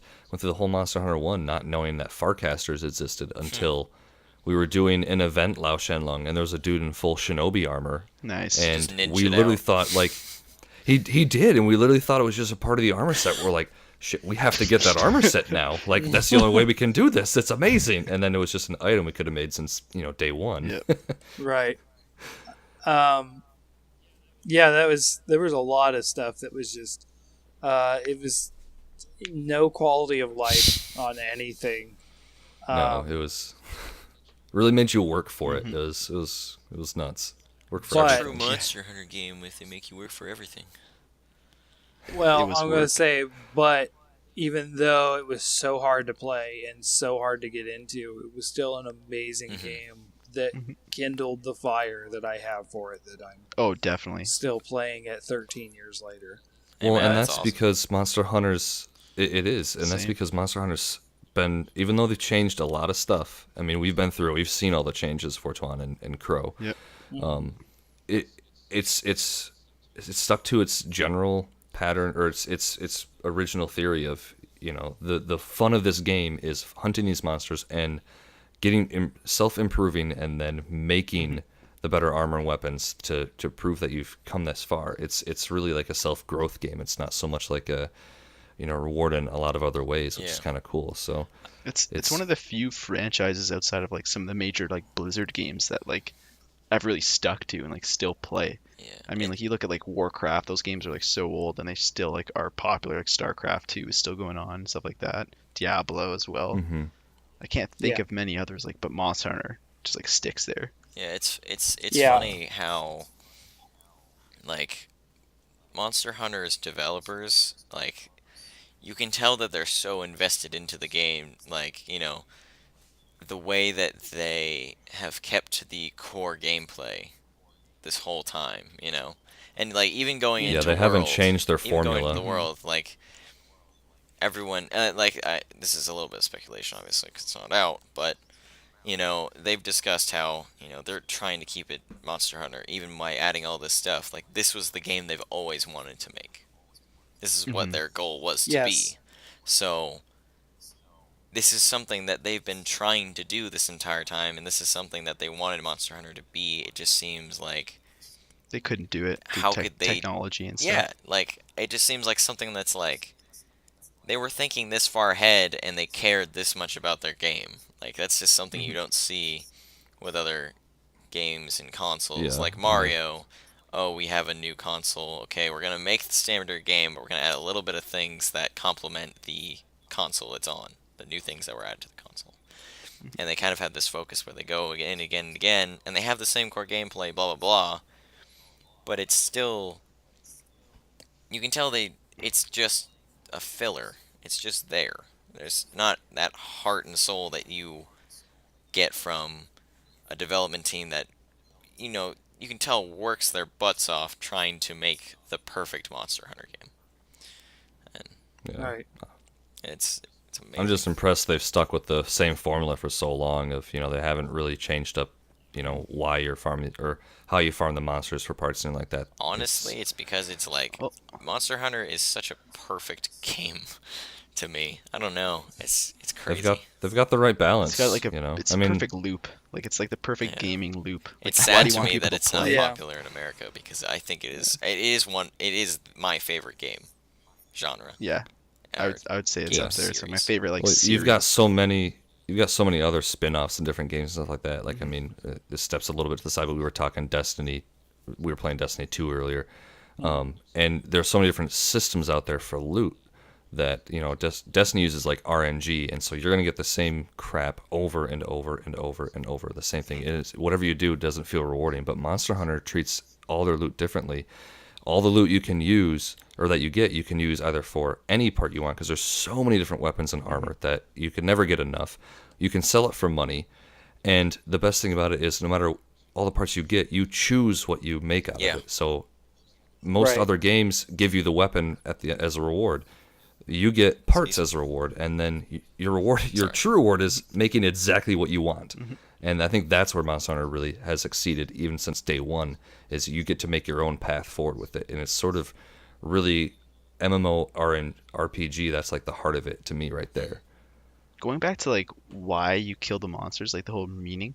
I feel like in Monster Hunter 1 it's kind of going back to like sort of like the no hand holding. I feel like Monster Hunter 1 had a more like almost like a horror vibe to it. It was like these monsters are like killing this poor little village and you have to go kill them. And now it's like leaning towards like we're just doing research on the monsters. Like Yeah. Yeah, in the first one, if you were on an egg quest, it wasn't like, it wasn't what it is today, where it's like annoying. yeah, You know what I mean? Like egg quests are just annoying yeah. nowadays. They They block were- off paths and stuff. Yeah, They only go out af- of their way to make it stupid difficult. Only after you pick up Yeah. the egg. Like Well, I mean, they yeah. blocked off paths in the first one also. Oh. They did. But the problem, the difference between now and then is that then it wasn't treated with this sort of like, this is an egg quest. We have this difficulty spike in basically a gathering quest. You have to go carry this, and you're now slow and that kind of stuff. They actually made it extremely difficult in the original ones to do by yourself because it took so long. Yep. You would fail so much. So you had So- not only infinite spawning Velociprey, the Who could hone in on you from a mile away. literally half the screen they would jump. I don't know why we're not. Yeah. I don't know why we're not talking about Balfangos. Oh no, I was, I was- getting there. I was just Bullfangos thinking that were Powder worse. Stone quest. Oh my god. Those are the worst. Bullfangos were worse. They would all focus on you immediately. Yeah. Yeah. Wasn't Immediate it? aggro. Yeah, Right- the right aggro away. was immediate when you entered an area, so they all Yeah. came out. It was so bad, Yeah. and their charge time was just, it was almost shorter it seemed than it is now. But the crazy thing is that because the graphics were not the best, like I'm just thinking the volcano right now. Yeah. Half the time I couldn't even see the Bofangos until they were like close enough to me where they'd hit me. And also their hitbox, I'm guessing, is larger and less accurate. Yeah, definitely couldn't have been as It accurate. was nuts. But it did make us really good at Egg Quest, because I do remember getting that Powder Stone back, and like you'd zigzag, you'd do the wiggle formation, yes. Yep. and you'd alter when you sprint and when when you lay off it, and you'd hit that sprint just right, Yep. so the Bullfang was right behind you. Yeah, I got that down. Same. Yeah, it was a far more harrowing event. And on top of all of that, nowadays you're on an egg quest. The big monster is something star equivalent. Yeah. I'm trying to think. I don't know if this is a specific example in Generations, but let's just say it's a Kutku, right? You would go in, and Kutku is the one basically guarding the egg. Honestly, Right. Kutku would be really annoying because he moves in a much, like, he's usually charging and it's a much smaller movement, so that would actually be terrifying. Well, that level of a monster, Yeah. that level of difficulty, that health pool, whatever, however you want to say it. In the original Monster Hunter, it was Rathalos that was guarding those eggs. Yeah. And you were nowhere near the ability to be fighting a Rathalos yet. It was like fighting the Lagiacrus on the Monster Guts, or the Tigrex on the Popo Tongue, Yeah. or the Glavenus on the Abyssal Mushrooms. Like, it's not meant for you to win. You can't. I mean, you can. You but can. You shouldn't. If you come well prepared. And in the older days, you couldn't. So there was this definite like not kind of like a horror to it. It's like I am in over my head. What is happening? And then you would get people like valiantly try to fight the monster off, but the monster hones in on who's carrying the egg. So you just had to hope he wasn't in the area, and you basically would have lookouts. You would have to say, okay, you could only ever basically have two carriers at the same time, because if you did all three were carriers and the one guy protecting was so risky, because it was weird, because again, with that zoning thing where the Lancer had to go in first with headlocking, the egg carriers had to go in first despite being protected, because the egg carriers are the ones that the minions mattered. So basically the guy who's protecting would wait till he's out of range, not accidentally hit some of the egg carriers, but he would kill the Velociprey on his screen. Yeah, and they would and die. They would die on the egg carrier screen, but the egg carrier was having to deal with them as if the Velociprey were focusing on them, because that's literally the way it was. It was even though you saw each other, monsters only saw you. That's the way it worked, and that's why everything focused on you, because you were the only thing interesting in the room, despite your other friends being there. The monster, that's why you kind of got this turn-taking thing that eventually started happening, is because it saw you, and then it saw him, and then it saw him. It wasn't it wasn't aware of everyone at once. It was aware of one person at a time. And it was very apparent that, okay, I've got the focus now. And it would just rotate, I think. I think it was a straight up rotation on order of entry. It was very very harrowing. But I'd also like to point out that even in the Egg Quest and Monster Hunter 1, the Kelby would attack you without even being provoked. Oh boy! Because I remember Yes. once you got into the first area, you would think you'd be safe because there's just Kelby here, until 3 of them gang up on you and just knock you down, and you're like, what's going on? So you even had to dodge those things, and it was a mess. That's it. I'm grabbing your horns. Yeah. Yeah, it was a much more difficult game, but again, that core gameplay was still there. That the other thing that a lot of times we go back to, the ecology stuff is still there. those old ecology videos. There were old FMVs of every a couple monsters. That Yeah. when you have the crocodile hunter style plesia thing, where it comes out, the jaws like grabs an aptonaut, pulls it under. You think it's going to be okay, and then it gets pulled under again. Keizu eating the Kelby whole. Yeah, Keizu eating the Kelby. Diablos, two Diablos fighting for territory. That was cool, even though it was sort of muted, I would say. It wasn't like an intense fight. It was just them sort of clashing, and then one just like slapping the other with his tail. I'm watching it right now, Oh, actually. and then Gravios just wandering into a nice bath. Yep. Yeah. It's like, I'm taking a nap, guys. Go away. I'm gonna go take a nap in some lava. Yeah. Just disappeared. Yeah. But they've always wanted to do this ecology stuff, like you mentioned earlier, God. The ecology stuff was always there. It's just hard to get out of a PS2. Yeah. It's hard to get that kind of AI in there. So it was very stilted and stunted. But you would see things like, oh, it's injured, so it's going to go rest, or it would be as simple as it's thirsty, so now it's flying to Area 9 with a water pool and drinking out of the water. It is impressive how they've always had given their monsters like actual life, even in the beginning, which was pretty neat. And they feel believable. They feel like believable creatures. Yeah. They always have, which is, again, why I love Ignactor so much, is because here's this fire molten lava dragon that bores through the ceiling and dives out of the ground, and just like a corkscrew, and it still feels like a believable thing. Yeah. It still feels like that could exist, at least in that world. Yeah.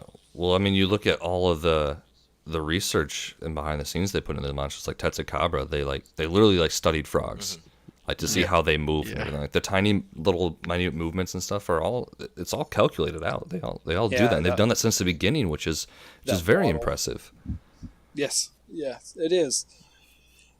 So did you guys have anything else to interject about what it was like to play first generation, or do you think we covered it? Looking back, it was pretty awful. Gravios one-shot me more times than I can count. Fatalis was a one-hit kill no matter what. You had to have a bowgun. It was. Oh, I love that. I do want to say that that was a thing. Fatalis was like, "You are bowgunning, or we are not participating." Yo, yeah. Yeah, I'm still really salty about that because I remember getting to up to ready to do Fatalis, and I'm good to go. I got the best armor I can, the best weapon. I show up and they're like, "No, you don't have the Fatalis bowgun." I was like, "Yeah, I haven't fought him yet." They're like, "Yeah, but you have to have it to fight him." I'm like, "What?" No, you just needed something for class level 2s, so you carry 99 of them. Yeah. Yeah, no, seriously. And then you got really good at combining on the spot. But it was really interesting because having that mindset of Fatalis was so insanely difficult. He was one shot pretty much no matter what. I do remember, this memory sticks with me. There was one hunter I played with, and he was using the Eternal Annihilator, and he was meleeing the Fatalis. I forget. That's incredibly impressive. What impressive. armor he was using. The only experience I had with someone meleeing Fatalis was probably a hack because we went in, this guy said, "I'm going to headlock Fatalis with Black Dragon Spear." And I was like, okay. He's like, "But I can only be the only one in the arena. That everyone else has to sit in the base." And we're like, okay, let's do it. I don't know why, but 30-some minutes later, however, it was actually quite a while, he killed it, and we went over and he was dead. And I was like, oh. Nice. Okay, that was awesome. We could have done it. Even the hacks were hard. Even the hacks took 30 minutes. I was like, we could have killed him in half the time with all bowgun, but that was cool. Good job. I'm curious of whether it was how the aggro was that might have helped him do it. Could have been. Yeah. Well, and I think that's probably and that's why we believed about them, because Fatalis very clearly would switch from player to player to player. Yes. In Monster Hunter 1. Well, what I was going to say is that while it was a thing to say that you have to bowgun it, another friend and I said, "No, screw you. We're great sword users," and we did it Nice. one time. Wow. That's really impressive. I never even attempted it in Monster Hunter 1. What would you have to use? Do all of his basic attacks do dragon? I felt like that might have been a thing. They all had dragon elements. If you try to use Fatalis armor or Rathlos armor, you just get wrecked. I don't even remember what I was wearing. I just remember that we had two people on the doing the bowgun route, and then him and I on great swords. Mhm. He covered the tail and the back legs, and I covered the chest and the head. As much That's as a I dangerous could. spot to be because when he goes down for that snap and drag, it's like as soon as he goes down in Monster Yeah. Hunter 1, that started Yeah. the one hit KO. You had to Get and out. run. Yeah, get out. Yeah. I have this Um, weird fantasy where I feel like if you wore all the best Hornitar armor with like the highest dragon resistance, you could melee Fatalis. I don't know if the armor would hold up, but I just want to believe that it's possible. Hornitar armor looked amazing in Oh, Monster Hunter 1. It was so good, Yeah, but it was also Looked like a so Gundam. hard to get. It did look like a Gundam. It was really cool. yeah. I was gonna say is one thing we should also mention, and I've mentioned this in previous podcasts myself. Green sharpness was as far as it went. Yep. That was it. Yep, Yeah. that was it. Which was interesting because I remember being stuck on yellow for quite a while on hammer, but like when I started going on a dual sword pass, like you got green pretty quickly, which was kind of cool. It didn't even matter with Yeah, Lance. You could like pierce at yellow. Yeah. And Sword and Shield too. Um, Sword and Shield had a weird pierce thing too. You could pierce like Gravios wings and stuff. Or maybe that was in Huh. PSP versions. Did sharpness increase attack, or was it purely what you could hit? It increases the attack modifier. Yeah. Like how much damage you do. at So the it end. is like how it is now. Okay. Mm-hmm. Yeah, I think the formula is even the same I think so too. now. Which I green wouldn't is, doubt it. Yeah. Green is even. It is a one ratio. So you were always doing reduced damage. It felt like. Yeah, pretty much. Which made it even more difficult because the monsters even had higher HP. You're doing less damage. Yeah. It was a big FU game basically to the players. Yeah, and we still loved it. Yeah, we did. So yeah, that's basically it. Again, Monster Hunter Freedom, which was the equivalent of the expansion, didn't really add that much aside from the subspecies and Garuga. Yi and Garuga. One last thing I wanted to touch on is in the original game, the Forest and Hills was a big map, but there was a jungle, and the jungle was its own jungle that I don't think ever reappeared. No, I missed that jungle a lot. Actually, It was in the So- PSP versions, I think. Of Freedom 2, the jungle was replaced with a different jungle. Oh, okay. Yeah. So the different jungle was more, it had like a beach, if you remember. Mhm. And it had that sort of cave, like giant open cave in the middle, and then you would get to the Oh, other yeah. side, which is the more jungle area. The original Monster Hunter did have caves in its jungle, but it was more like a bamboo-ish forest on one end, and then you would go to another end. And don't get me wrong, I think this jungle was in other games. But I think don't it was think, I think it was in Unite. They brought it back in the G rank. because I remember fighting Kangala in the original Mhm. jungle, but I think they called it the old jungle. Yeah, I at think that it was in point. Unite. Even the swamp from Monster Hunter 1 took a while to get back in, I think. I think they took it out. It's definitely in Generations because I played it today. Yeah. Yeah, it's definitely in Generations, but I don't remember seeing it. It wasn't in the third generation. I don't know if it was So the second. Freedom Unite, I think, had all of the old maps, and they called them old. So it was Oh, okay. Volcano old, Jungle old. Yeah. So a lot of people who have played Freedom Unite have probably played the original Monster Hunter maps. But I think everything at one point was changed. So there was the original desert, which the original desert is the way we see it now in Generations is that original desert, but it's been severely changed. So Yeah, with the that hills. first area, you have these dunes that you're running across. That used to be a flat, open plain with like And It much was bigger like- too. Mhm. yeah, it was very bigger. A lot of cacti and palm trees, and it was just an open area. And then with basically the same connections to caves, the exact same spots on the map, except it took an extra 3.5 minutes to get to that cave. Yeah. And there were like 10 Cephalos flying around everywhere. Yeah, which you would not be able to hit out of the ground.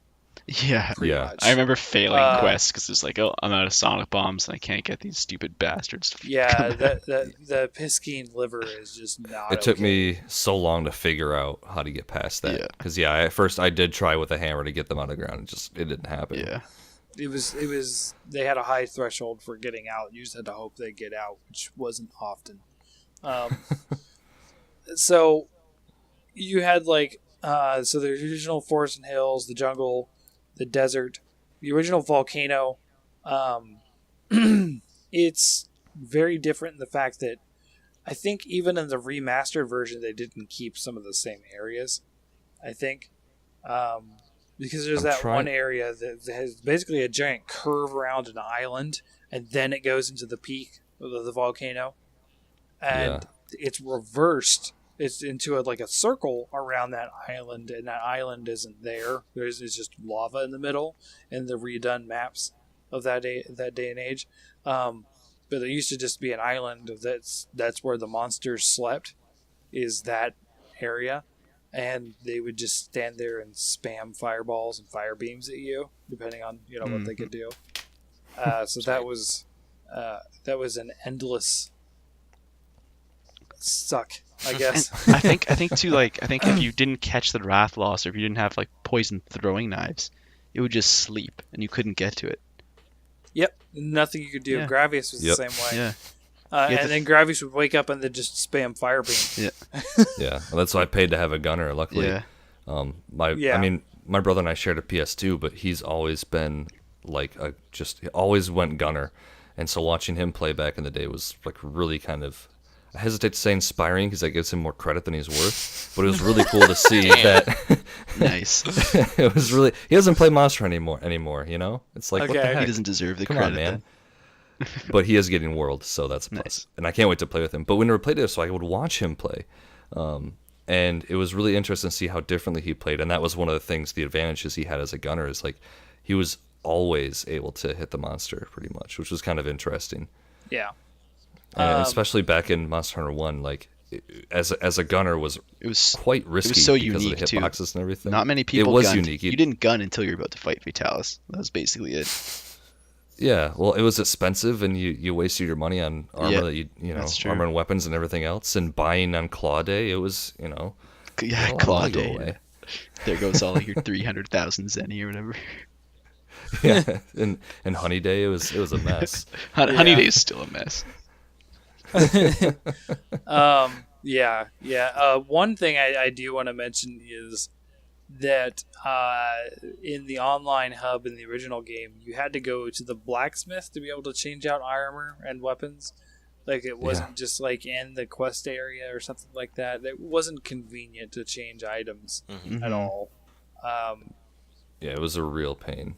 It really was. But at least the blacksmith was really cool. I really did like that area as opposed to just a counter. Mhm. Yeah, online, it's at actually least. very much like what they've showed in Monster Hunter World. Yeah. Yeah. Yeah, It's pretty cool. at least in aesthetics. It does look pretty sweet. So yeah. Also, in Monster Hunter 1 online, did you guys ever? I mean, a lot of, I think it's what's funny is what I'm really proud and happy to see on the forums and on Reddit and everything else, and just in the Monster Hunter culture, is a lot of the original Monster Hunter 1 memes, if you will, from the day are still hold strong. And I know one that's disappeared that's probably close to Fortuan and Crow's Heart is Poogie, the pig. Oh yeah. And he's come Pet up the many pig. times. Yeah, you had to pet the pig, but I just remember anytime before we would hunt Lao, we'd go to the 5 different rooms at the inn and pet each different pig because we thought each one gave us more luck. To get the plates or something. Yeah. Yeah, man, and it took an extra 10 minutes of prep for everyone to go pet their damn pigs to get back into the hall. It was a mess. Is Poogie confirmed yet in World? No.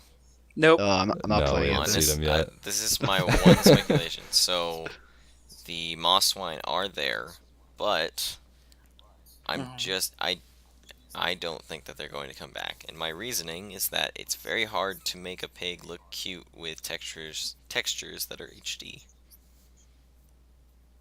Real life pigs are cute, so I don't understand. I don't know. I mean, you ever see a pig in a blue and white striped Yeah, pajamas. it's Pretty never damn it's cute. never naked. You always have it in a nice, cute costume. It's like your own little Poogie. Never nude Poogies. Never nude. never, never knew. In all honesty, I really But and liked also the little sheep, but the llamas. Oh, what are they called? Mufas. Mufas. They're Yeah. llamas. Mufas, yeah. Yeah. Yeah, they were all right. They're no Poogie, but they're all right. I just had mine in a little apple. That was good.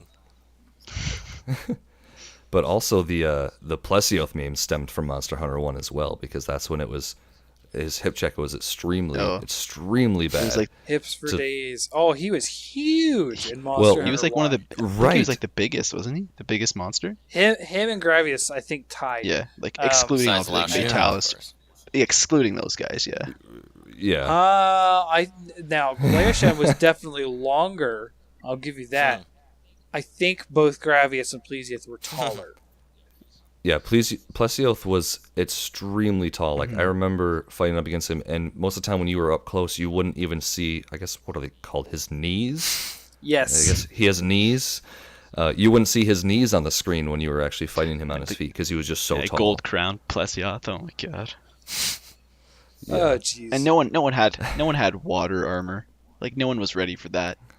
Like No, that beam Yeah. would hit you like a rocket, and it was just, you wouldn't Yeah. see it coming. The only- and he put you to sleep half the only time. way you'd have And water armor is if you just already fought Plesioth so many times that you had water armor, so that there was no reason you would ever fight Plesioth again. Because you wouldn't want to. There was a lobster armor in Monster Hunter 1, 3 pieces. Yes. Oh yeah. Yeah, Yeah. and that's how I first discovered the skills, and That it made you was- look ridiculous, but I used it. But There I think was- you had to fight Plesioth to get parts of that too. Anyway, Yeah, so. like the Yeah, you did. lobster tail. It's like small lobster shells or something. Yeah. yeah, they Small dropped and from- large. Yeah. And they dropped from Plesioth. Yeah. Yeah, Because he ate them in the lore. The one of the rumors was that in the jungle that there was an area just before the caves that Kazoo was always in. So this area was basically knee-high water that you would run through, maybe ankle-high. But you would see little lobsters scooting around in the water, and it was a rumor that you could kill those lobsters and carve them. There's so many weird rumors like that. Yeah. there were so many weird rumors. Yeah, I never heard that. I tried to catch those lobsters and just kept getting frogs and stuff, and eventually gave up. Yeah. But I never heard the kill and carve. That's yeah. fun. There was definitely the rumor that you could get them outside of Plesioth, and I tried many times to follow that rumor. To no avail. Yes, to no avail. But yeah, So yeah, the game was basically built on sticks and stones that would break you. Yeah. Man. from across the map. And there really like going back, there really was like so little in customization. It was like you had Rathalos armor, or maybe you had like Diablos armor. I don't think did anyone else like wear anything else besides like Lao Shan Lung and Fatalis? Like that was it. Rathian was a good jump-in set. A lot of Yep, people I used Rathian because it had a health and or at Okay, least health, I yeah. believe. And the female armor set always had that sort of big, giant buttress skirt. Oh yeah. Yep.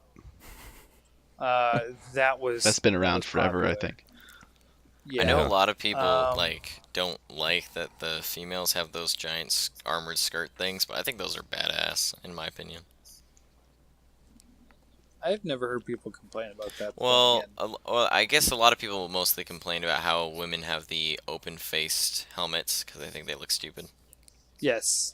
Yeah, There- I I've could heard see that. that. there yeah. are a few armor sets that don't, but yeah. And then like Um, they're like mostly fan service. Like, well, I don't want to say Kieran because man, Kieran got the assless chaps. So yeah. Man, Kieran's in an Kieran armor got class the- all of its Yeah. own. literally, It Yeah. really is. Yeah, and that's been in since Monster Hunter 1 Yeah, too, you don't- is that armor Yeah, set. you don't wear Kieran armor to Or- like to have good defense or do anything like to win. You wear Kieran armor just to Yeah. look good. I s- Well, mixed sets, I used it for elemental attack in Unite and Portable. Yeah. No, just in Unite, I think I used it for. It was pretty yeah, I good. saw on But the, yeah, the Monster Hunter subreddit that the one of the variant armor, Mm. or like not armor, For- but the variant skins of the Monster Hunter in Marvel vs. Capcom Capcom. versus Yeah, Marvel. yeah, yeah. It was a Kieran Yeah, armor Infinite, with the Kieran weapons, so that was interesting. Kieran Greatsword. Yeah, well, Yeah. I'm Yeah. guessing it's Uh, the counterpart weapons too, because she uses dual blades and bow too. Yeah, probably. They only showed the Greatsword. Yeah, it though. was a promotional picture. Yeah. Yeah. But yeah, that makes sense. Of course, they're gonna pick the iconic Kieran armor for her sub. Also, holy crap, she is jacked. Have you seen like the visuals of her?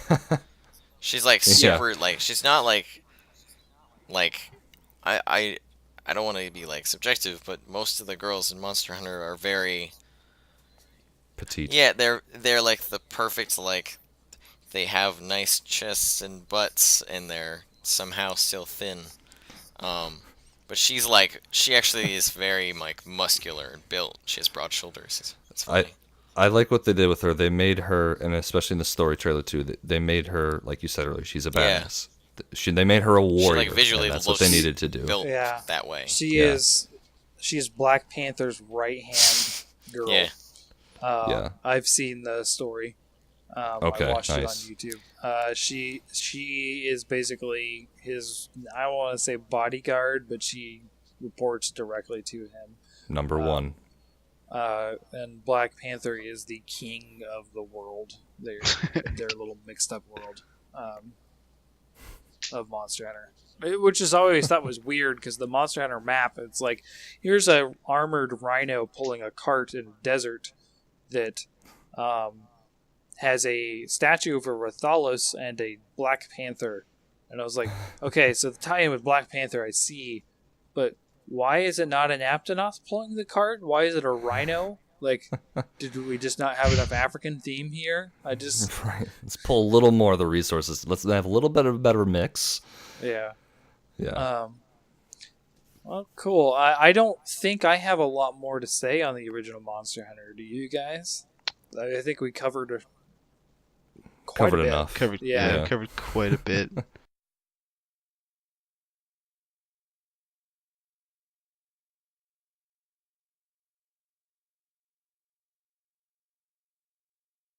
All right, so for the end of this, Wrath of Gog has a quiz prepared for the three of us. The rest of the three of us. Is it as hard as So- that other quiz I saw the other Yeah. day? Because that was tough.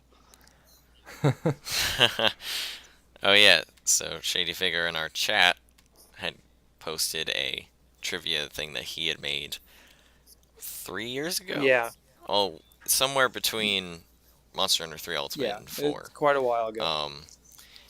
Which was 40 questions of pure torture Yeah. and very difficult. Which I did stuff. not look at. I did not look at that quiz. I didn't look at it either. It gave me a small like- conniption. It was a lot about the Japanese stuff too, so like I didn't know too much about that. Yeah, Yeah, I don't feel like that's it fair. was like, what's the English version of but a fit of fudu-doo-doo-doo? Burukafu Like, lots of or oohs. whatever. Yeah, I've heard of that name. But, Oh, that guy, yeah. yeah, I don't know. It's one of the original ones, I think. But So, first question. Which weapons were not available in Japan's version of Monster Hunter 1, yet were present in the other releases? dual blades. It was dual blade, and there was one more. But I can't remember. So Alright. Okay, that's fine.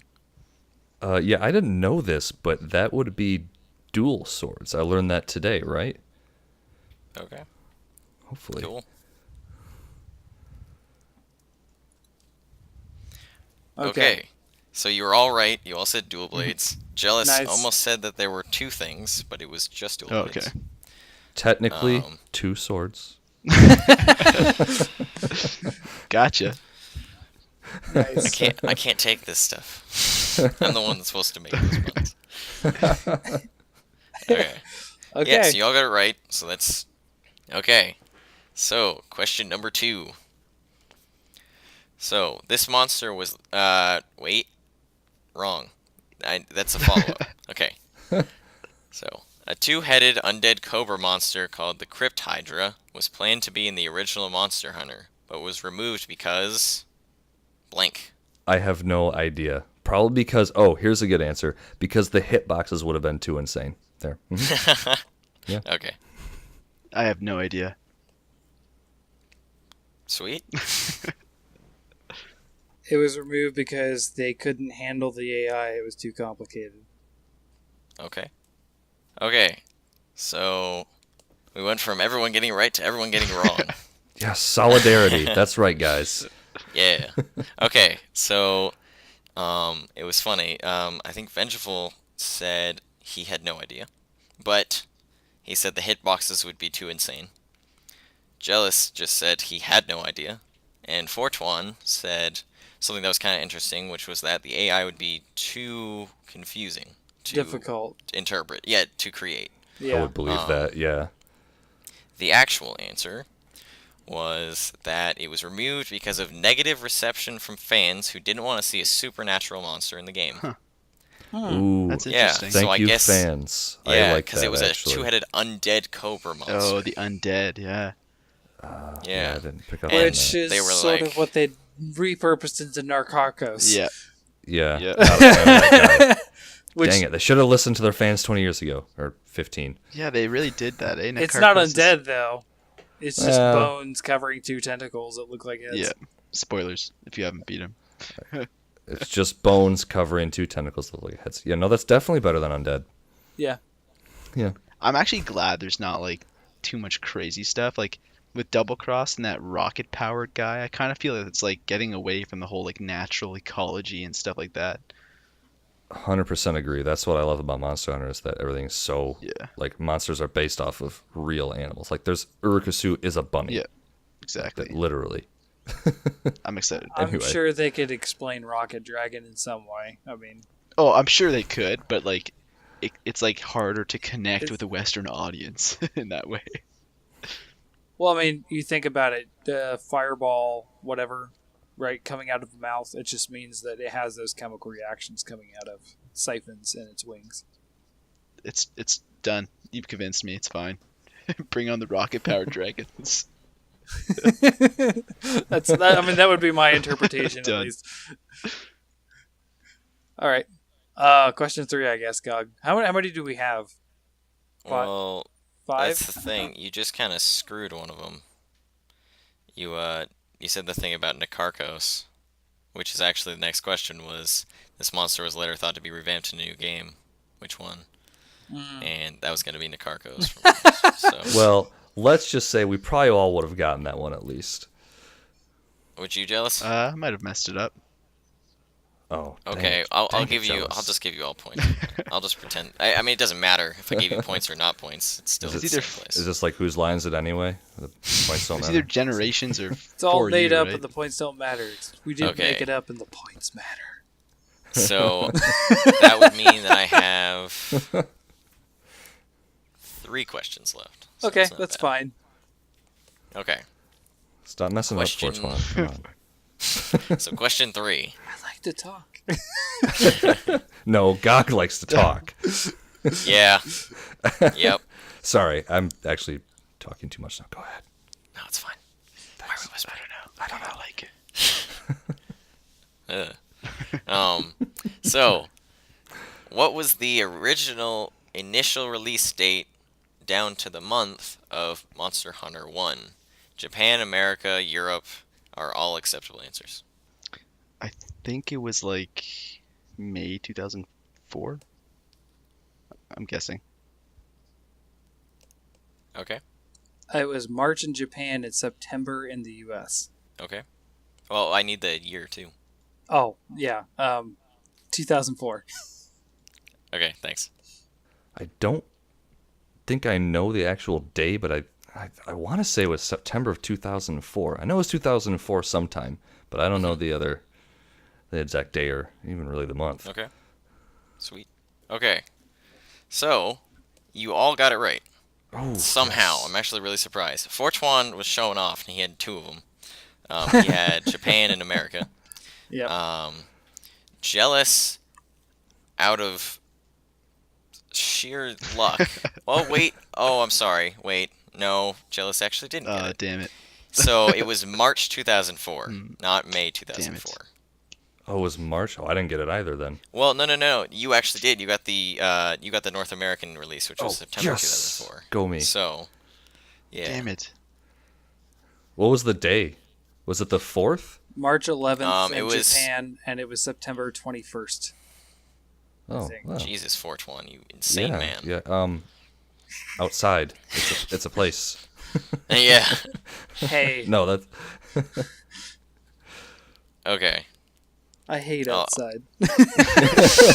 I'm allergic to the outside. I'm agoraphobic. I didn't even know that was a thing.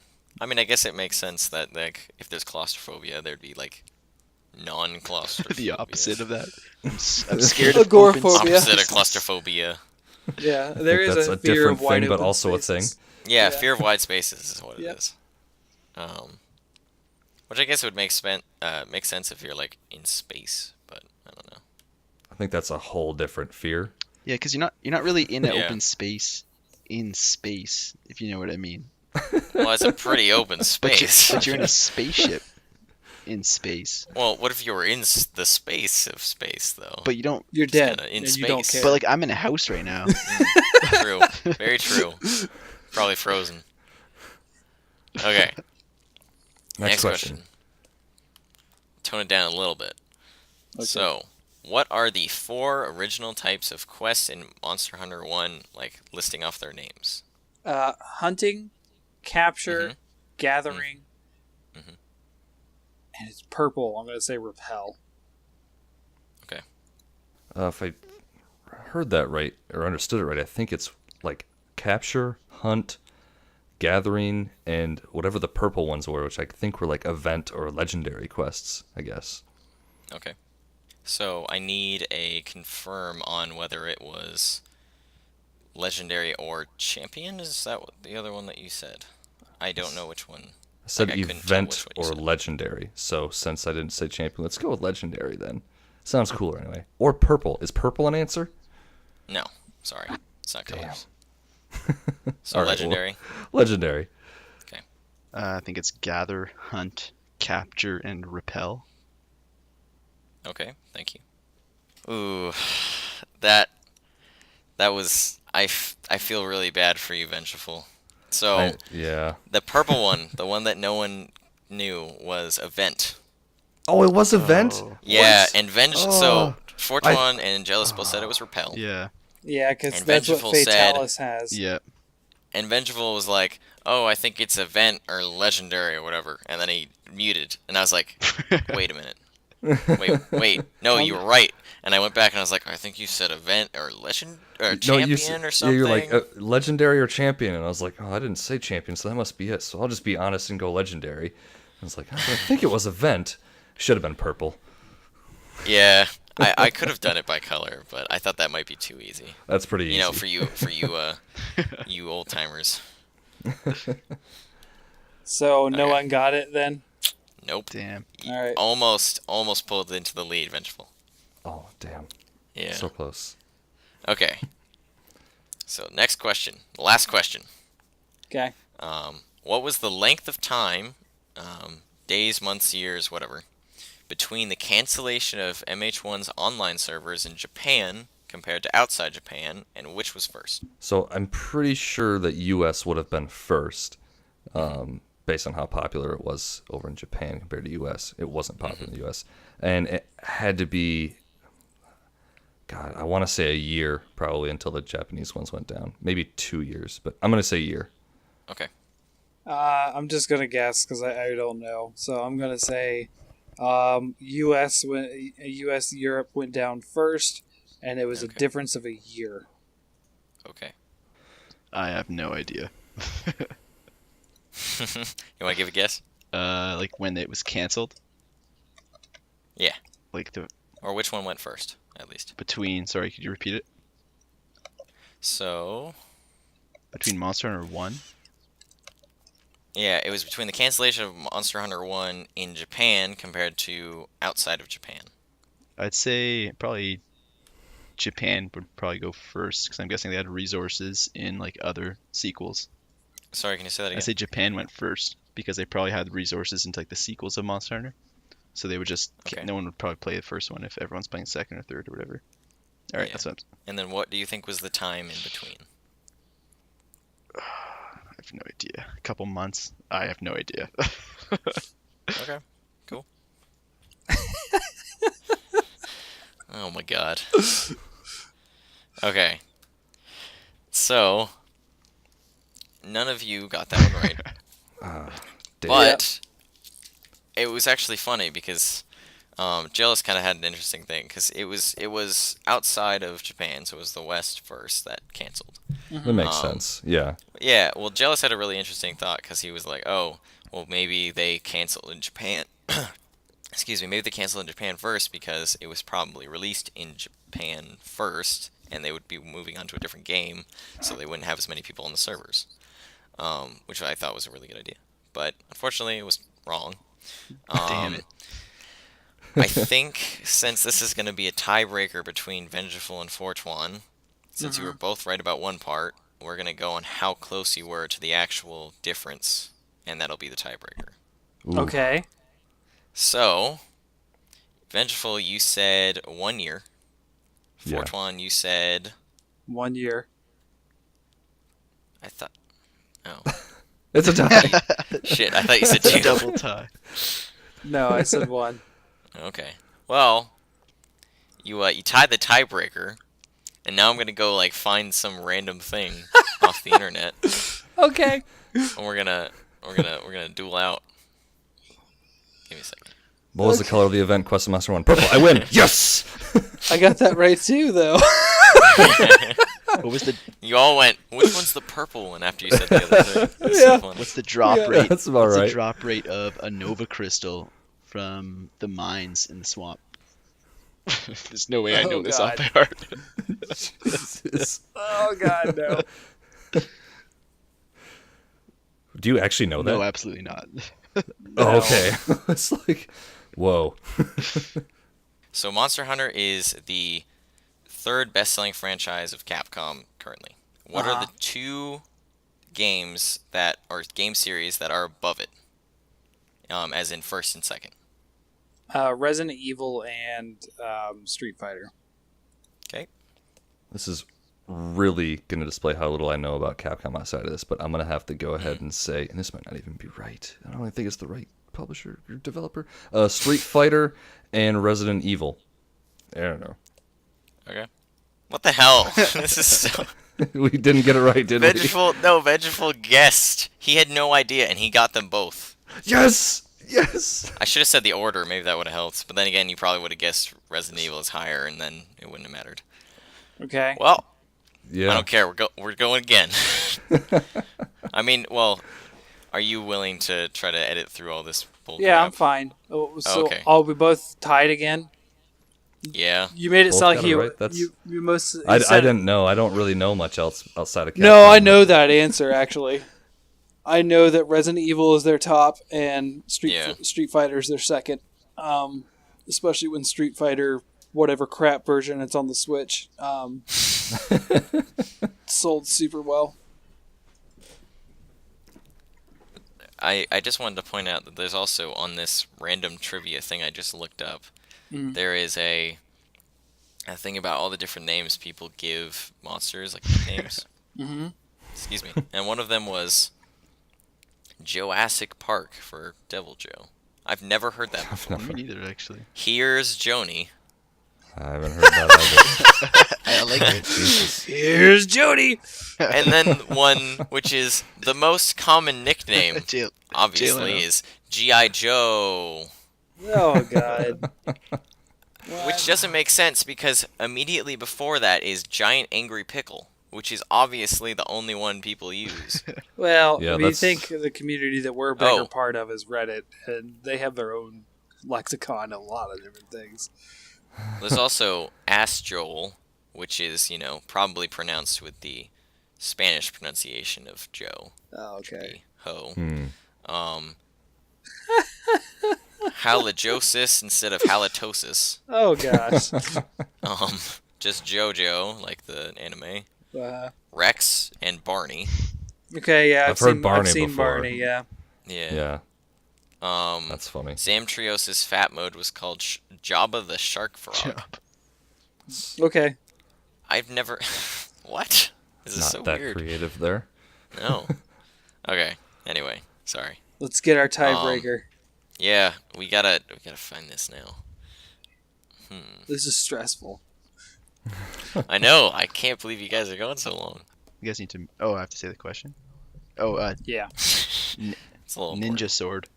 I say Hornets are. Okay. Pretty sure Ninja Sword was composed of ore and Fatalis parts, I guess.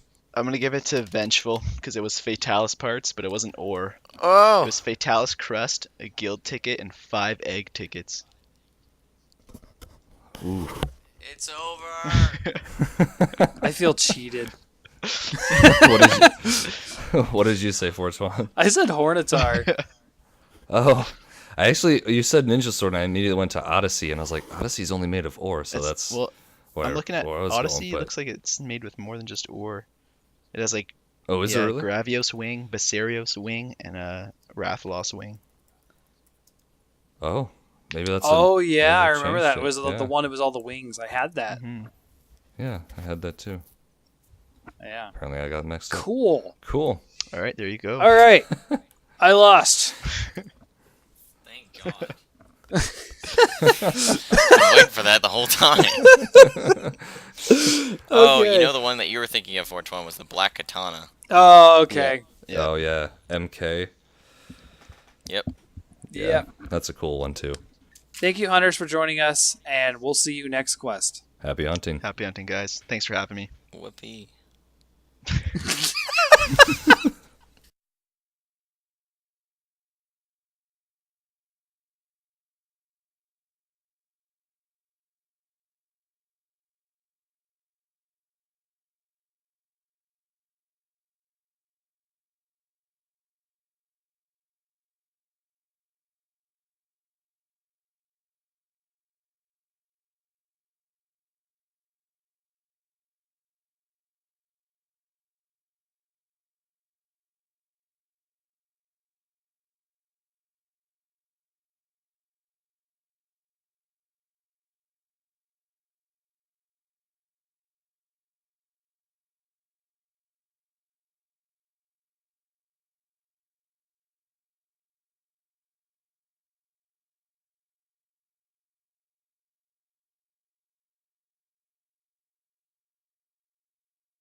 Thank you for joining us today, hunters. You can catch our latest episodes on SoundCloud, and everything else you can catch on Reddit, Google Drive Download, and YouTube.